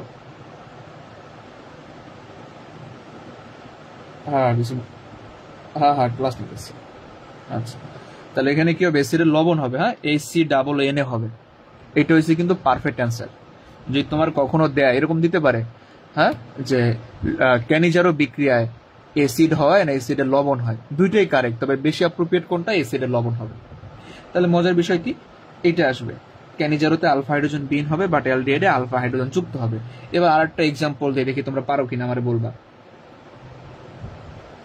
বেনজিন, এখানে দিলাম C≡OH। আচ্ছা এবার একটু বলো তো আমারে,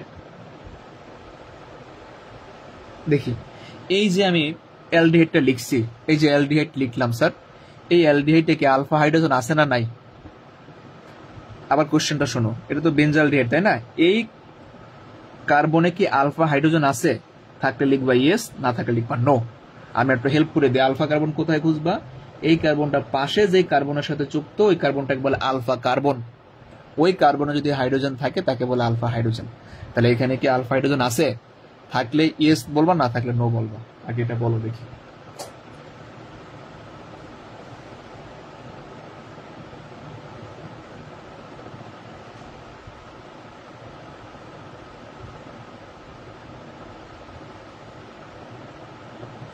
এখানে কি আলফা কার্বন আছে কিনা আগে বলো, থাকলে ইয়েস, না থাকলে নো।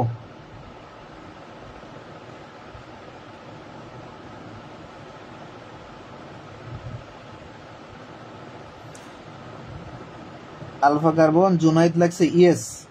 সবাই কি ওর পক্ষে আসো, ইয়েস হবে? থাকলে ইয়েস, না থাকলে নো। দেখি পারি কিনা।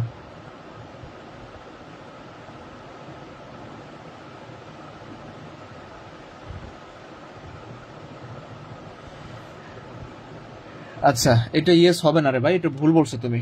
আলফা কার্বন এখানে নাই। কিরকম নাই আমি একটু এখানে দেখাই, দেখো আলফা কার্বন নাই এটা, হ্যাঁ দেখো কেমনে। এই হলো বেনজিন। আচ্ছা এই বেনজিনে এইখানে হাত, এইখানে হাত, এইখানে হাত। বেনজিনের প্রত্যেকটা কার্বনে একটা করে কিন্তু হাইড্রোজেন থাকে তাই না, একটা কার্বনে হাইড্রোজেন থাকে, কিন্তু এখানে হাইড্রোজেন নাই। হাইড্রোজেনের পরিবর্তে কি আছে, C≡OH আছে।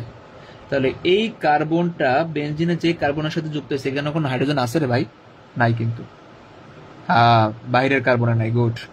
আলফা কার্বন আছে, আমি বলি নাই যে আলফা কার্বন নেই, আলফা কার্বন আছে বাট আলফা হাইড্রোজেন নাই। আলফা কার্বন আছে বাট আলফা হাইড্রোজেন নাই। তা আমার কথা হলো ক্যানিজারোর শর্ত কি, আলফা হাইড্রোজেন থাকা যাবে না। আমি কি বলবো স্যার, আলফা কার্বন তো দেখছি না। ও আলফা কার্বন, আচ্ছা একটা দেখলে হয়েছে, মনের দেখা বড় দেখা।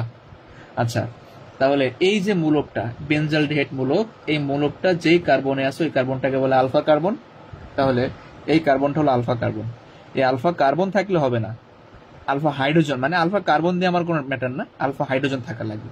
যদি এখানে আলফা হাইড্রোজেন নাই, কিন্তু এগুলোতে কিন্তু হাইড্রোজেন আছে, এগুলোতে হাইড্রোজেন আছে, এখানে আলফা হাইড্রোজেন নাই। যেহেতু আলফা হাইড্রোজেন নাই, দ্যাটস ওয়াই এটা ক্যানিজারো বিক্রিয়া দিবে। তো আমরা কিন্তু বলছিলাম ক্যানিজারো বিক্রিয়ার মূল প্রোডাক্ট কি, একটা হবে অ্যালকোহল, একটা অংশ বিজারিত হবে, একটা হবে অ্যালকোহল। তাহলে এই এক কার্বন এই দিলাম, এই এক কার্বন বিশিষ্ট অ্যালকোহলের নাম কি, CH2OH। আর হবে কি, অ্যাসিড হয়, কিন্তু অ্যাসিডটা থাকে না, ক্ষারের সাথে বিক্রিয়া করে অ্যাসিডের লবণ তৈরি করে, অ্যাসিডের লবণ তৈরি করে, তখন কি হবে, COONA। এবার আমারে বলেন আমরা ক্যানিজারো আর অ্যালডোল ঘনীভবন পারবো কিনা।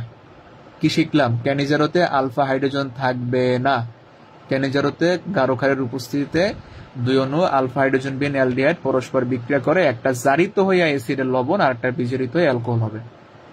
বাট অ্যালডোলে দুই অণু আলফা হাইড্রোজেন যুক্ত অ্যালডিহাইড লঘু ক্ষারের সাথে বিক্রিয়া করে বিটা হাইড্রোক্সি অ্যালডিহাইড গঠন করে। এই অ্যালডিহাইড মূলক আছে আর অ্যালকোহল মূলক আছে, এই জন্য নাম হয়েছে অ্যালডল। এই পার্টটার নাম হচ্ছে অ্যাল্ড, এই পার্টটার নাম হচ্ছে অল, এই জন্য নাম অনুসারে আমরা বলি অ্যালডল। আচ্ছা, এই দুইটা পার্টের কনসেপ্ট ক্লিয়ার কিনা বলো, কনসেপ্ট ক্লিয়ার বললে ইয়েস বলো, না বললে নো বলো, তাহলে আমি সামনে যাব না। কনসেপ্ট ক্লিয়ার কিনা আগে বলেন।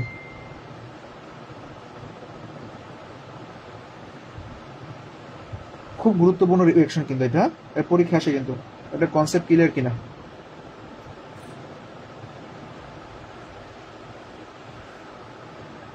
বুঝতে পারলে বলেন ইনশাল্লাহ। আচ্ছা, বাকিরা বলে না কেন? আচ্ছা, গুড জব। এবার আসো হ্যালোফর্ম বিক্রিয়া, খুবই মারাত্মক একটা মধুর একটা রিয়াকশন। হ্যাঁ, আমি যত রিয়াকশন পড়ি আমি এই রিয়াকশনটা মনে করো প্রেমে পড়ে যায় এক কথা, এত সুন্দর একটা রিয়াকশন। হ্যালোফর্ম রিয়াকশনের কথা যদি বলি, এটা কে দিবে, এটা দিবে মিথাইল কার্বনিল, মনে থাকবা, মিথাইল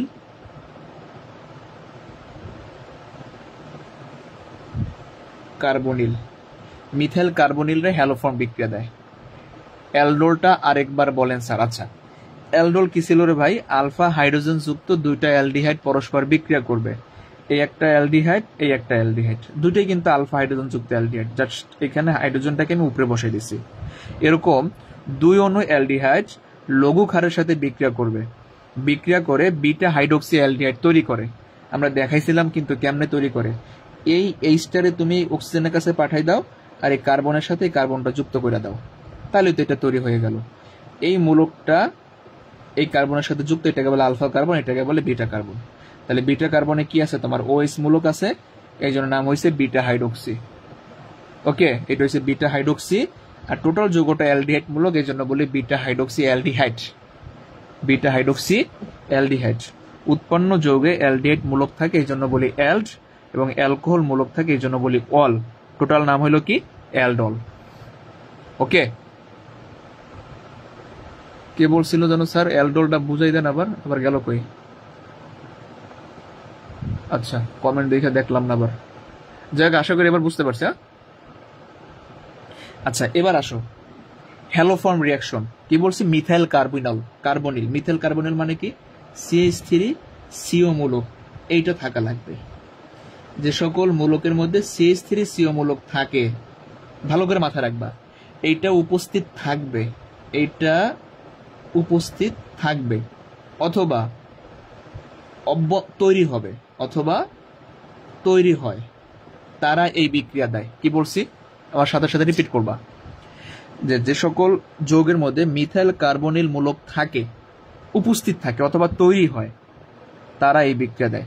তাই তৈরি হয় কাদের, তৈরি হবে 2 ডিগ্রি অ্যালকোহল, মনে থাকে যেন 2 ডিগ্রি অ্যালকোহল, অথবা কারা হবে, অথবা হবে ইথানল।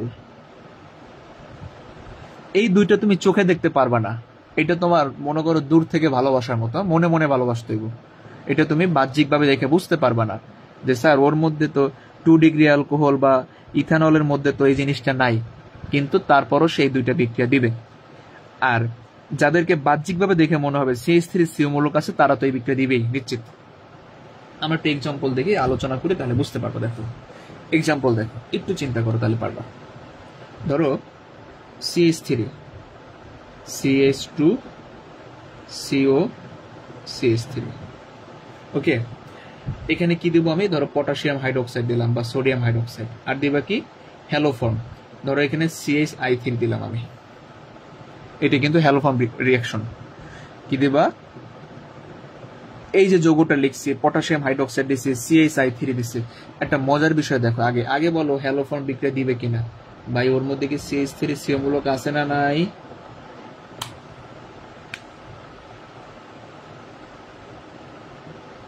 পটাশিয়াম হাইড্রোক্সাইড, আচ্ছা আচ্ছা একটু আমাদের, আচ্ছা এটা বলো হ্যালোফর্ম বিক্রিয়া দিবে কিনা। এই যৌগটা হ্যালোফর্ম দিবে কিনা আগে বলো। এখানে আমাদের একটু মিসিং হয়েছে, এটা একটু ভুল হয়েছে, এটা হবে না, এটা হবে I2 হবে, I2, কারণ এই পার্টটা তৈরি হবে I2। আচ্ছা তাহলে ও হ্যালোফর্ম বিক্রিয়া দিবে কিনা, ও কিন্তু দিবে, কারণ ওর মধ্যে কি মূলক আছে, COCH3 মূলক আছে, COCH3 মূলক আছে, এই জন্য সে কিন্তু হ্যালোফর্ম বিক্রিয়া দিবে কিন্তু, তাই না? আচ্ছা তাহলে হ্যালোফর্ম বিক্রিয়া কিভাবে হবে, একটা ক্ষার থাকবে এবং তার সাথে কি থাকবে, হ্যালোজেন থাকবে, এবং এই মিথাইল কিটোন মূলক থাকা লাগবে, তাহলেই হ্যালোফর্ম বিক্রিয়া দিবে। তাহলে অ্যান্সার কিভাবে লিখবা, যেই পার্টে CH3CO মূলক আছে ওর জন্য তুমি একটা হ্যালোফর্ম লিখবা, যেহেতু এখানে I নিছো তাহলে হ্যালোফর্ম কি হবে, CH3। ওকে, আর কি হবে, বাকি যত পার্ট আছে এই পার্টের অ্যাসিডের লবণ হবে, তাহলে অ্যাসিডের লবণ কি হবে, CH3 CH2 C ডাবল ও পটাশিয়াম, অ্যাসিডের লবণ হয়েছে। আর কি হবে স্যার, আর হবে পটাশিয়াম আয়োডাইড, আর হবে পানি। আচ্ছা এইটা বুঝছো কিনা, বিক্রিয়াটা বুঝছো কিনা আগে বলো, এগুলো কিন্তু পড়াইছি, অনেক পড়াইছি আমরা।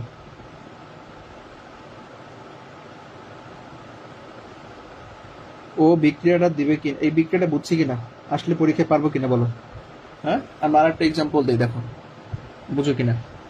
CH3 C ডাবল বন্ড ও CH3, এখানে কি দিলাম, ধরো সোডিয়াম হাইড্রোক্সাইড দিলাম আর দিলাম Br2। আচ্ছা তাহলে কি হবে স্যার, এই যে CH3CO পার্ট খুঁজো আছে কিনা দেখো তো, CH3CO পার্ট কিন্তু আছে, তাহলে ও কিন্তু দিবে।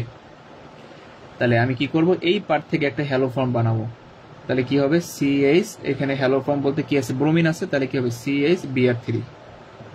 আর কি হবে, বাকি পার্ট বিশিষ্ট যে মূল কার্বন আছে ওইগুলোর অ্যাসিডের লবণ হবে, তো CH3 C ডাবল ও Na হবে, আর হবে কি সোডিয়াম ব্রোমাইড, আর হবে পানি। এই গেল আমার হ্যালোফর্ম রিয়াকশন। হ্যালোফর্মটা তো বুঝতে পারছি তো, এবং এইটা হবে হলুদ বর্ণ, এই যে হ্যালোফর্মটা পাবো না, এই যে আয়োডোফর্ম পাইছে, এটা হচ্ছে হলুদ বর্ণের হয়, হলুদ বর্ণ হয় কিন্তু। আশা করি বুঝতে পারছি। তাহলে আমি বললাম কি, হ্যালোফর্ম কারা দেয় বলতো, যাদের মধ্যে ডিরেক্টলি CH3CO মূলক উপস্থিত থাকে তারা হ্যালোফর্ম দিবে। তাহলে স্যার এইখানে কি ডিরেক্টলি CH3CO মূলক উপস্থিত ছিল না, ছিল কিন্তু, এই জন্য দেখে বুঝে গেছি হ্যালোফর্ম দিবে। তবে কি থাকা লাগবে, একটা ক্ষার থাকা লাগবে এবং হ্যালোজেন থাকা লাগবে, কিন্তু একটা ছ্যাঁকা দিবে তোমার, কঠিন একটা ছ্যাঁকা। ছ্যাঁকাটা কিরকম, ধরো তোমার এরকমের দেওয়া আছে CH3COCl, এবার আসো স্যার ওর মধ্যেও তো CH3CO মূলক আছে, তাহলে ও কি হ্যালোফর্ম বিক্রিয়া দিবে না, ও কিন্তু দিবে না, কারণ আমার কথা ছিল মিথাইল কিটোন, মিথাইল কিটোন, বা এটা কি কিটোন মূলক না, এটা হচ্ছে অ্যাসিড হ্যালাইড, ও কিন্তু দিবে না, ও কিন্তু দিবে না। কেন দিবে না, এখানে তো সি না, এখানে হ্যালোজেন, হ্যালোজেন থাকলে কি দিবে, দিবে না। দেখো তো এখানে CH3CO পাশে আবার C ছিল এই জন্য দিছে, CH3CO পাশে আবার C ছিল এই জন্য দিছে, কিন্তু CH3COCl তুমি তো ভাববা স্যার বলছে CH3COCl ও দিবে, কিন্তু তো দিবে না। এবার আসো আমি যদি আরেকটা কথা বলি, ধরো তোমার কি বললো CH3CONH2, ও কি হ্যালোফর্ম বিক্রিয়া দিবে, ও কিন্তু দিবে না, দিবে না, দিবে না। কেন দিবে, ও হ্যালোফর্ম দিবে না, এই যে CH3CO আছে তারপর দিবে না। কেন দিবে না, কারণ পাশে তো NH2 থাকা যাবে না, পাশে তো Cl থাকা যাবে না, পাশে ডিরেক্টলি C থাকতে হবে। কথা বুঝতে পারছি, এটা কিন্তু একটা ফাঁদ দিবে তোমারে, যে ও হ্যালোফর্ম দিবে কিনা, ও কিন্তু হ্যালোফর্ম দিবে না, ও দিবে না। তাহলে আমি বোঝা গেল আমি কি বলছিলাম, যে CH3CO মূলক যদি উপস্থিত থাকে সে হ্যালোফর্ম বিক্রিয়া দিবে। আবার অনেক সময় দেখেও বুঝবা যে ও দিবে না। কেন দিবে না, কারণ সে CH3CO মূলক না, সে হয়েছে তোমার অন্য মূলক চলে আসছে। এখন আর একটা জিনিস, যে CH3CO মূলক নাই, তারপরও আমি কেমনে বুঝবো যে দিবে, এরা সাধারণত 2 ডিগ্রি অ্যালকোহল হয় আর ইথানল হয়। দেখো বুঝতে পারবো কত সহজ এগুলো। CH3 CH2 OH।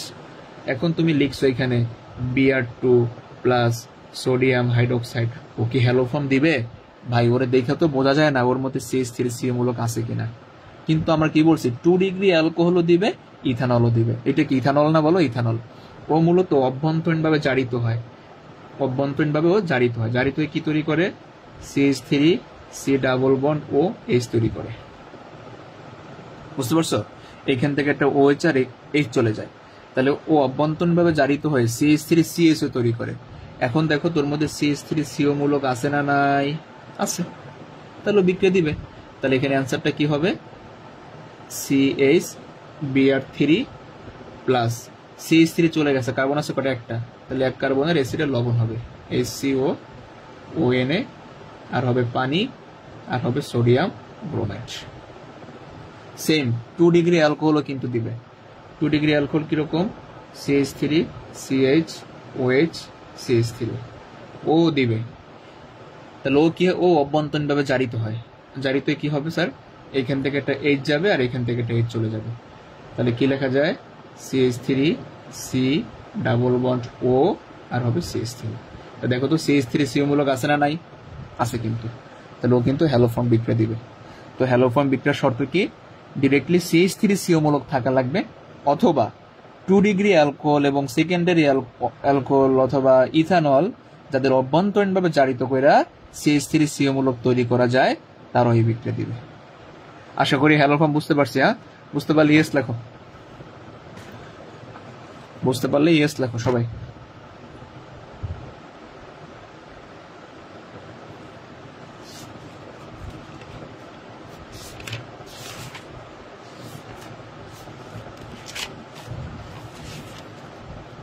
আশা করি আমরা হ্যালো ফর্ম বুঝতে পারছি।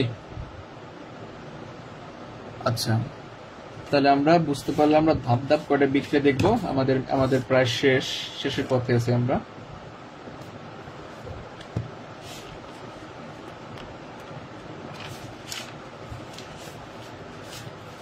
প্রায় শেষের পথে আছি। দেখো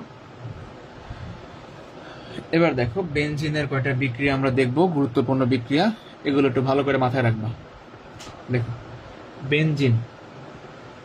বেনজিন মূলত গুড। বেনজিন কয় ধরনের বিক্রিয়া দেয়? দেখো বেনজিন মূলত 3 ধরনের বিক্রিয়া দিবে। বেনজিন মূলত 3 ধরনের বিক্রিয়া দেয়।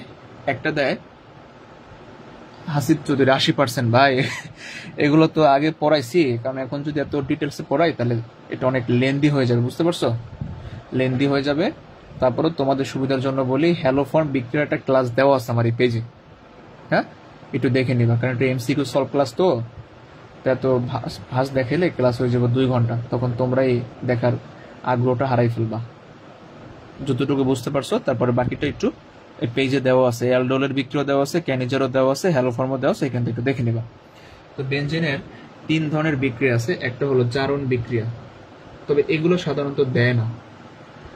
আর একটা হলো সংযোজন বিক্রিয়া, আর একটা হলো কি বিক্রিয়া? প্রতিস্থাপন বিক্রিয়া। একটা হলো প্রতিস্থাপন বিক্রিয়া। তাই বেনজিনের জারণ আছে, সংযোজন আছে, প্রতিস্থাপন আছে। একটু লক্ষ্য করো, পারবা দেখো। এই হলো বেনজিন। এবার আমি ওরে কি করতে চাই? জারণ করতে চাই। ধরো 1 নাম্বারটা করতে চাই, জারণ করতে চাই। তাহলে এখানে কি দিবা তুমি? O3 দিবা, ওজন দিবা, তাই না? আর এখানে আমরা সামান্য পরিমাণে কি দেই বলো? নিষ্ক্রিয় দ্রাবক দেই। তখন এখানে যতটা পাই বন্ধন আছে ততটা পাই বন্ধন একটা করে অক্সিজেন যুক্ত হবে। এই বিক্রিয়াটা কিন্তু আমরা সবাই পারি মোটামুটি। এখানে একটা অক্সিজেন, এখানে একটা, এখানে একটা, সেম কাজ, এখানে একটা, এখানে একটা, এখানে একটা, এখানে একটা, এখানে একটা, এখানে একটা। সমস্যা নাই স্যার। হ্যাঁ ভাই, আবার মাইন্ড করো না, ঠিক আছে? কারণ বুঝতেই পারতেছো অনেক বড় হয়ে যাবে ক্লাস এত বেশি লেন্দি দিলে, ঠিক আছে? তোমরা যখন বলো আমি ক্লাস দেওয়ার কিন্তু ট্রাই করি। তো এবার আসো, এটা তো বুঝতে পারছি কেমনে হয়েছে, মানে যেখানে যেখানে পাই বন্ধন সেখানে সেখানে তুমি এরকম যুক্ত করে দেবা। তাহলে কি হয়? এবার এইখান থেকে একটা ভাঙবে, এইখান থেকে একটা ভাঙবে, এইখান থেকে একটা ভাঙবে। তো ভাঙে যদি, এবার এখানে আমি কি দিব? সামান্য পরিমাণে জিঙ্ক চূর্ণ দিব, পানি দেব। তাহলে কি হয় একটু লক্ষ্য করো, এই একটা কার্বন, এই একটা কার্বন, তাহলে এই দিলাম একটা কার্বন, এই দিলাম একটা কার্বন, মানে তুমি যে কোনো দুইটা পার্ট ধরো, এই কার্বনের সাথে একটা অক্সিজেন, এই কার্বনের সাথে একটা অক্সিজেন, তাহলে আমি জানি কার্বন অক্সিজেন একা থাকতে পারে না, ডাবল বন্ড দিলাম, তাই বাকি হাতে কি হবে, এইচ হবে। এটার নাম হচ্ছে গ্লাইঅক্সাল। গ্লাইঅক্সাল, এটা কয় অণু হবে, 3 অণু হবে, কারণ 3টা পার্ট আছে। আর জিঙ্ক আর এই অক্সিজেন বিক্রিয়া করে কি তৈরি করবে, জিঙ্ক অক্সাইড তৈরি করবে। বলো এটা বুঝছো কিনা, এটা বুঝছি কিনা বলো। তাহলে বেনজিন 3 অণু ওজনের সাথে কি করে যুক্ত হয়ে গ্লাইঅক্সাল তৈরি করে, এটাকে বলে বেনজিনের জারণ বিক্রিয়া। বেনজিনের জারণ বিক্রিয়া বুঝছি কিনা বলেন।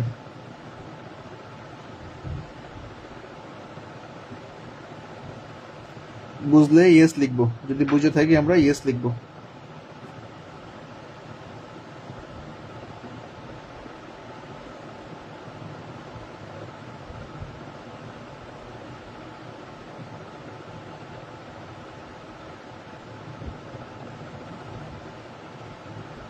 বুঝলে আমরা ইয়েস লিখবো। হ্যাঁ আচ্ছা,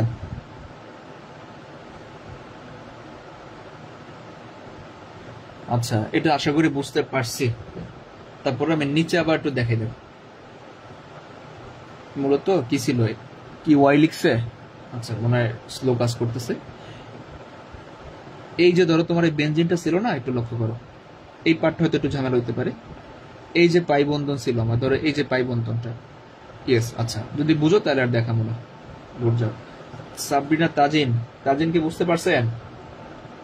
হ্যাঁ বুঝলে বললেন এটা। আচ্ছা এই গেল বেনজিনের জারণ বিক্রিয়া। দেন তারপরে দেখো বেনজিনের সংযোজন বিক্রিয়া, এটা আমি 2 নম্বরে দিলাম। সংযোজন বিক্রিয়া যদি বলি, সংযোজন তো বুঝি আমরা, এটা কি কি সংযোজন হইতে পারে। ধরো এখানে হাইড্রোজেন দিলাম আমি, তাপ চাপ এগুলো থাকবে আমরা জানি।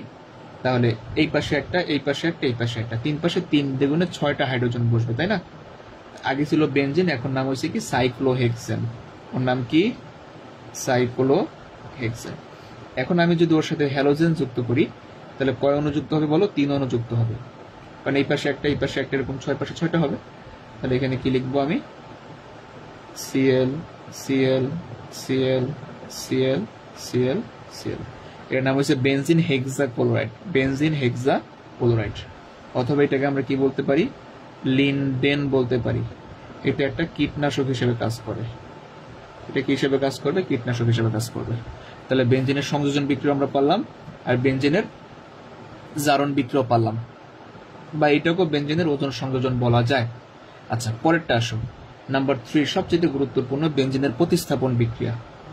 বেনজিনের প্রতিস্থাপন, তবে বেনজিন কোন ধরনের প্রতিস্থাপন দেয়, ইলেকট্রোফিলিক প্রতিস্থাপন দেয়। কোন ধরনের প্রতিস্থাপন দেবে বলো, বেনজিন ইলেকট্রোফিলিক, বেনজিন ইলেকট্রোফিলিক প্রতিস্থাপন বিক্রিয়া দিবে। এখন একটু ভালো করে মাথায় রাখবা, আমরা জানি কয় ধরনের প্রতিস্থাপন আছে, একটা হলো ফিডল ক্রাফট প্রতিস্থাপন, এটাকে আমরা বলতে পারি fiddle craft alkylation. Fiddle craft alkylation কি হয়, বেনজিন দেবো এখানে আমি, আর কি দেব, CH3Cl দেব, আর দেব AlCl3 বা FeCl3 দেওয়া যায়। যখন দিবা, যেহেতু ইলেকট্রোফিলিক প্রতিস্থাপন, তাহলে আক্রমণ করবে কে, ইলেকট্রোফাইল আক্রমণ করবে। এখানে ইলেকট্রোফাইল বলতে CH3 পার্টটা আক্রমণ করবে। তাহলে আমরা এখানে কি লিখব, এরকম লিখব, এটা নাম হয়েছে টলোইন। কি নাম ওর, টলোইন। তাহলে আমি টলোইন পাইলাম, এটাকে বলে ফিডল ক্রাফট অ্যালকাইলেশন প্রতিস্থাপন বিক্রিয়া। তো আমি যদি বলি অ্যাসাইলেশন, যদি বলি ফিডল ক্রাফট অ্যাসাইলেশনের কথা যদি বলি, তাহলে এখানে বেনজিন দিব, তারপরে কি দেব, অ্যাসাইল হ্যালাইড দেব, CH3COCl।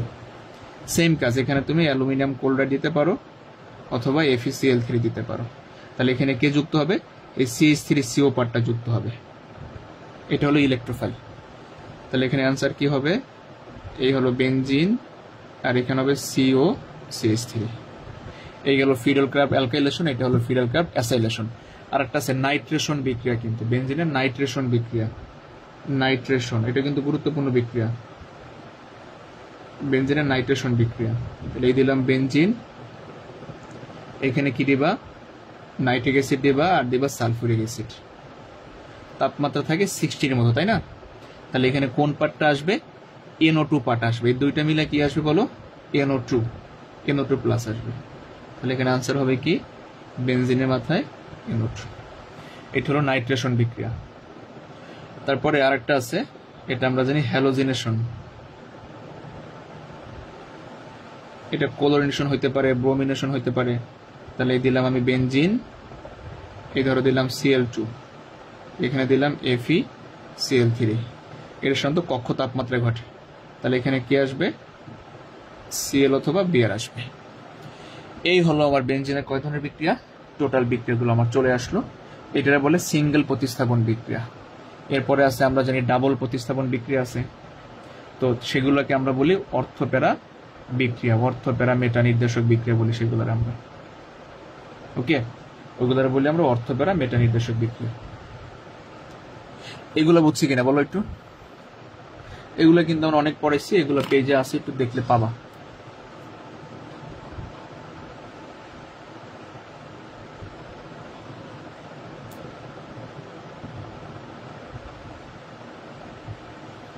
আচ্ছা, তারপরে আমি শেষ করে দিই, তাহলে তোমরা পরে রেকর্ড দেখতে পারবা। এটা তো পড়ছে বেনজিনের একক প্রতিস্থাপন বিক্রিয়া, তাই না? এবার ধরো তোমারে বলছে বেনজিনের ডাবল প্রতিস্থাপন বিক্রিয়া, 2-3টা দেখালে বুঝতে পারবা। দেখো, ধরো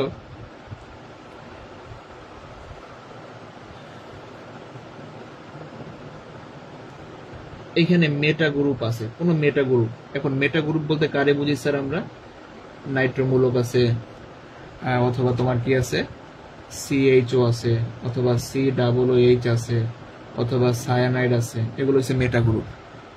তো এই মেটা গ্রুপগুলো যদি এখানে থাকে, এবং ধরো এখানে তোমার বলছে আবার নাইট্রেশন করতে বলছে, কি বলছে?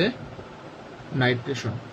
তাহলে এই গ্রুপগুলো কোন পজিশনে যাবে সেটা নির্ণয় করবে এই মেটা নির্দেশক। আমরা একটু আগে পড়ছিলাম কিন্তু মেটা নির্দেশকরা কোন কোন পজিশন ইলেকট্রন ঘনত্ব বাড়ায় 3-5-এ। তাহলে ইলেকট্রোফাইল 3-5-এ অ্যাটাক করবে। তাহলে ইলেকট্রোফাইল 3-5-এ অ্যাটাক করবে, 3-5-এ। এই হলো ধরো মেটা পার্ট। মেটা বলতে এখানে যে কোনো একটা হইতে পারে। তাহলে ইলেকট্রোফাইল নাইট্রেশন না, নাইট্রেশন ইলেকট্রোফাইল কি আসে বলো? NO2 প্লাস আসে। তাহলে এখানে NO2 যুক্ত হবে। আশা করি বুঝতে পারছি এটা। তাহলে মেটা নির্দেশক যদি থাকে, প্রতিস্থাপন বিক্রিয়ায় 3-5 পজিশনে অ্যাটাক করবে। ওকে, এই গেল মেটা।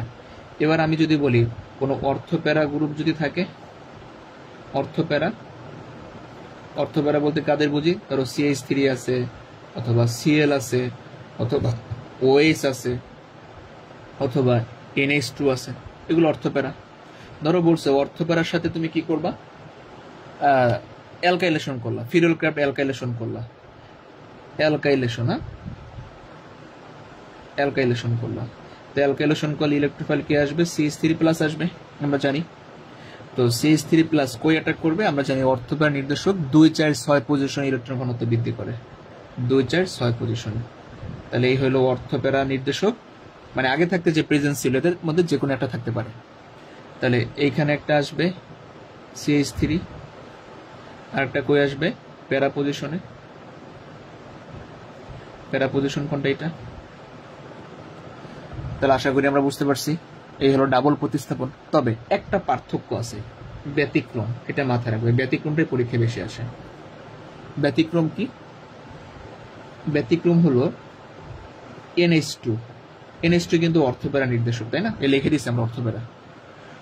ও কিন্তু অর্থপ্যারা নির্দেশক, তার মানে 2-4 অথবা 6 পজিশনে ইলেকট্রন ঘনত্ব বৃদ্ধি করবে, ইলেকট্রোফাইল এখানে যুক্ত হবে। কিন্তু ওরে যদি আমি নাইট্রেশন করি, ওরে যদি নাইট্রেশন করি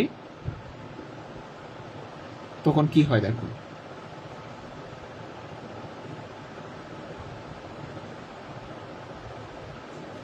অ্যানিলিনিয়াম সল্ট তৈরি করে। আগে ছিল NH2 অর্থপ্যারা, এখন হয়ে গেছে কি? এটা মেটা হয়ে গেছে, মাথায় প্লাস আছে না? এখন ওরে যদি তুমি আবার নাইট্রেশন করো, তোমার কোন পজিশনে চলে আসবে বলো তো? ওরে এখন যদি আবার আমি নাইট্রেশন করি এখন তো সে মেটা, যেহেতু মেটা সে 3-5 পজিশন ইলেকট্রন ঘনত্ব বৃদ্ধি করবে, তাহলে তোমার এইখানে যুক্ত হবে। তাহলে একমাত্র মাথায় রাখবা অ্যানিলিন সে অর্থপ্যারা হওয়া সত্ত্বেও নাইট্রোজেন বিক্রিয়ায় মেটা প্রোডাক্ট দেয়, কিন্তু বাকি সকল বিক্রিয়া সে অর্থপ্যারা প্রোডাক্ট দেবে। তারপর এখন যদি অ্যানিলিনের NH2 কে নিয়ে আসতে চাও, এখানে তুমি অ্যাসিড যোগ করছিলে, এখানে একটা ক্ষার যোগ করে দাও।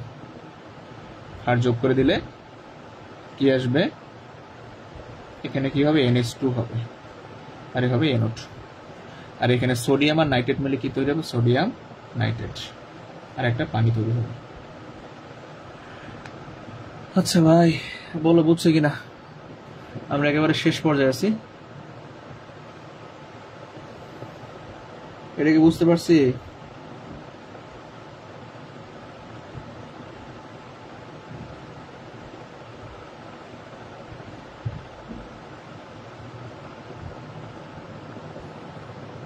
আমরা 5-10 মিনিটের মধ্যে শেষ করে দেবো। একটু বলো এটা বুঝতে পারছো কিনা।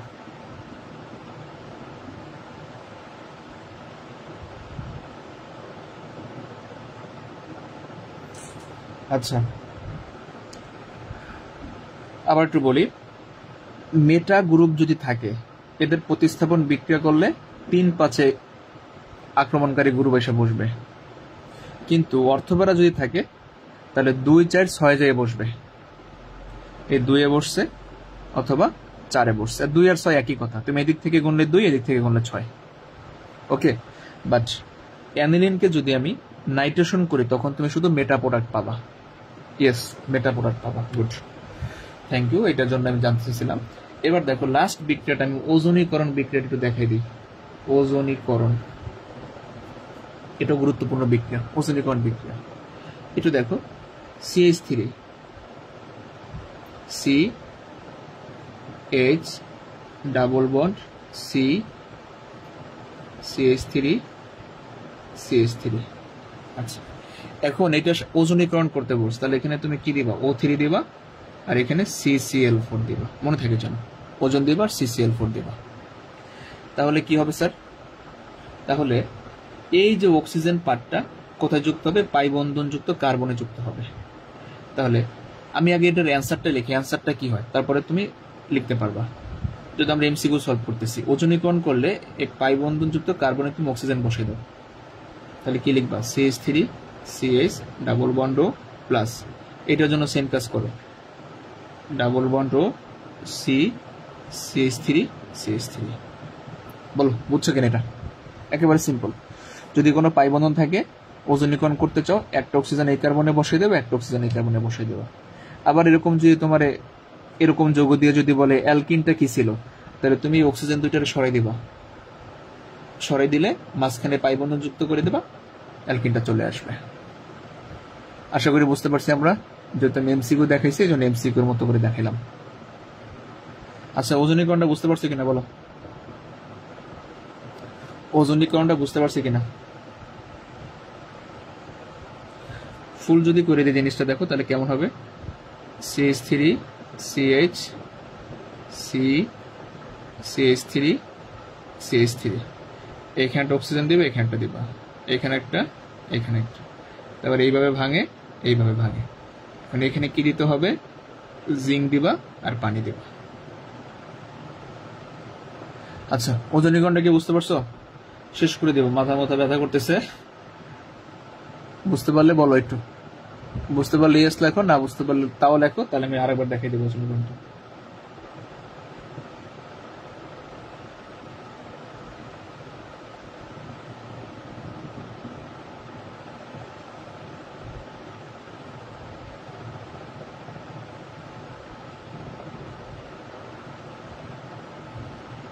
ইয়েস, আচ্ছা তাহলে আমরা আজকে এই পর্যন্ত শেষ করলাম।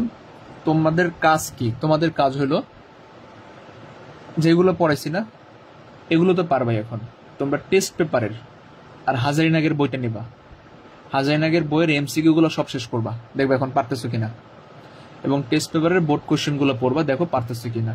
যেটা পারবা না সেটা মার্ক করবা, মার্ক করে আমারে দেখাবা, আমি আবার দেখাই দিব না।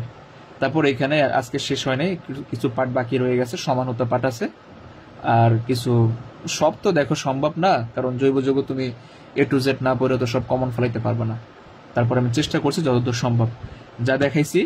এবার তুমি যদি বিগত বছরের বোর্ড কোয়েশ্চেন গুলো পড়তে পারো, এতটুকু নিশ্চিত থাকো তোমার সর্বোচ্চ 2 থেকে 1টা MCQ তোমার মিস যেতে পারে, বাকিগুলো জৈব যৌগ থেকে কমন পড়বে ইনশাআল্লাহ। বিগত বছরের বোর্ডগুলো বুঝে বুঝে পড়ে যাও, তাহলে কাভার হবে। তো আমি নেক্সট একটু সমানত নিয়ে হালকা একটু আলোচনা করে দেব মনে। আচ্ছা, আজকে এই পর্যন্ত শেষ করি আমরা। আল্লাহ হাফেজ।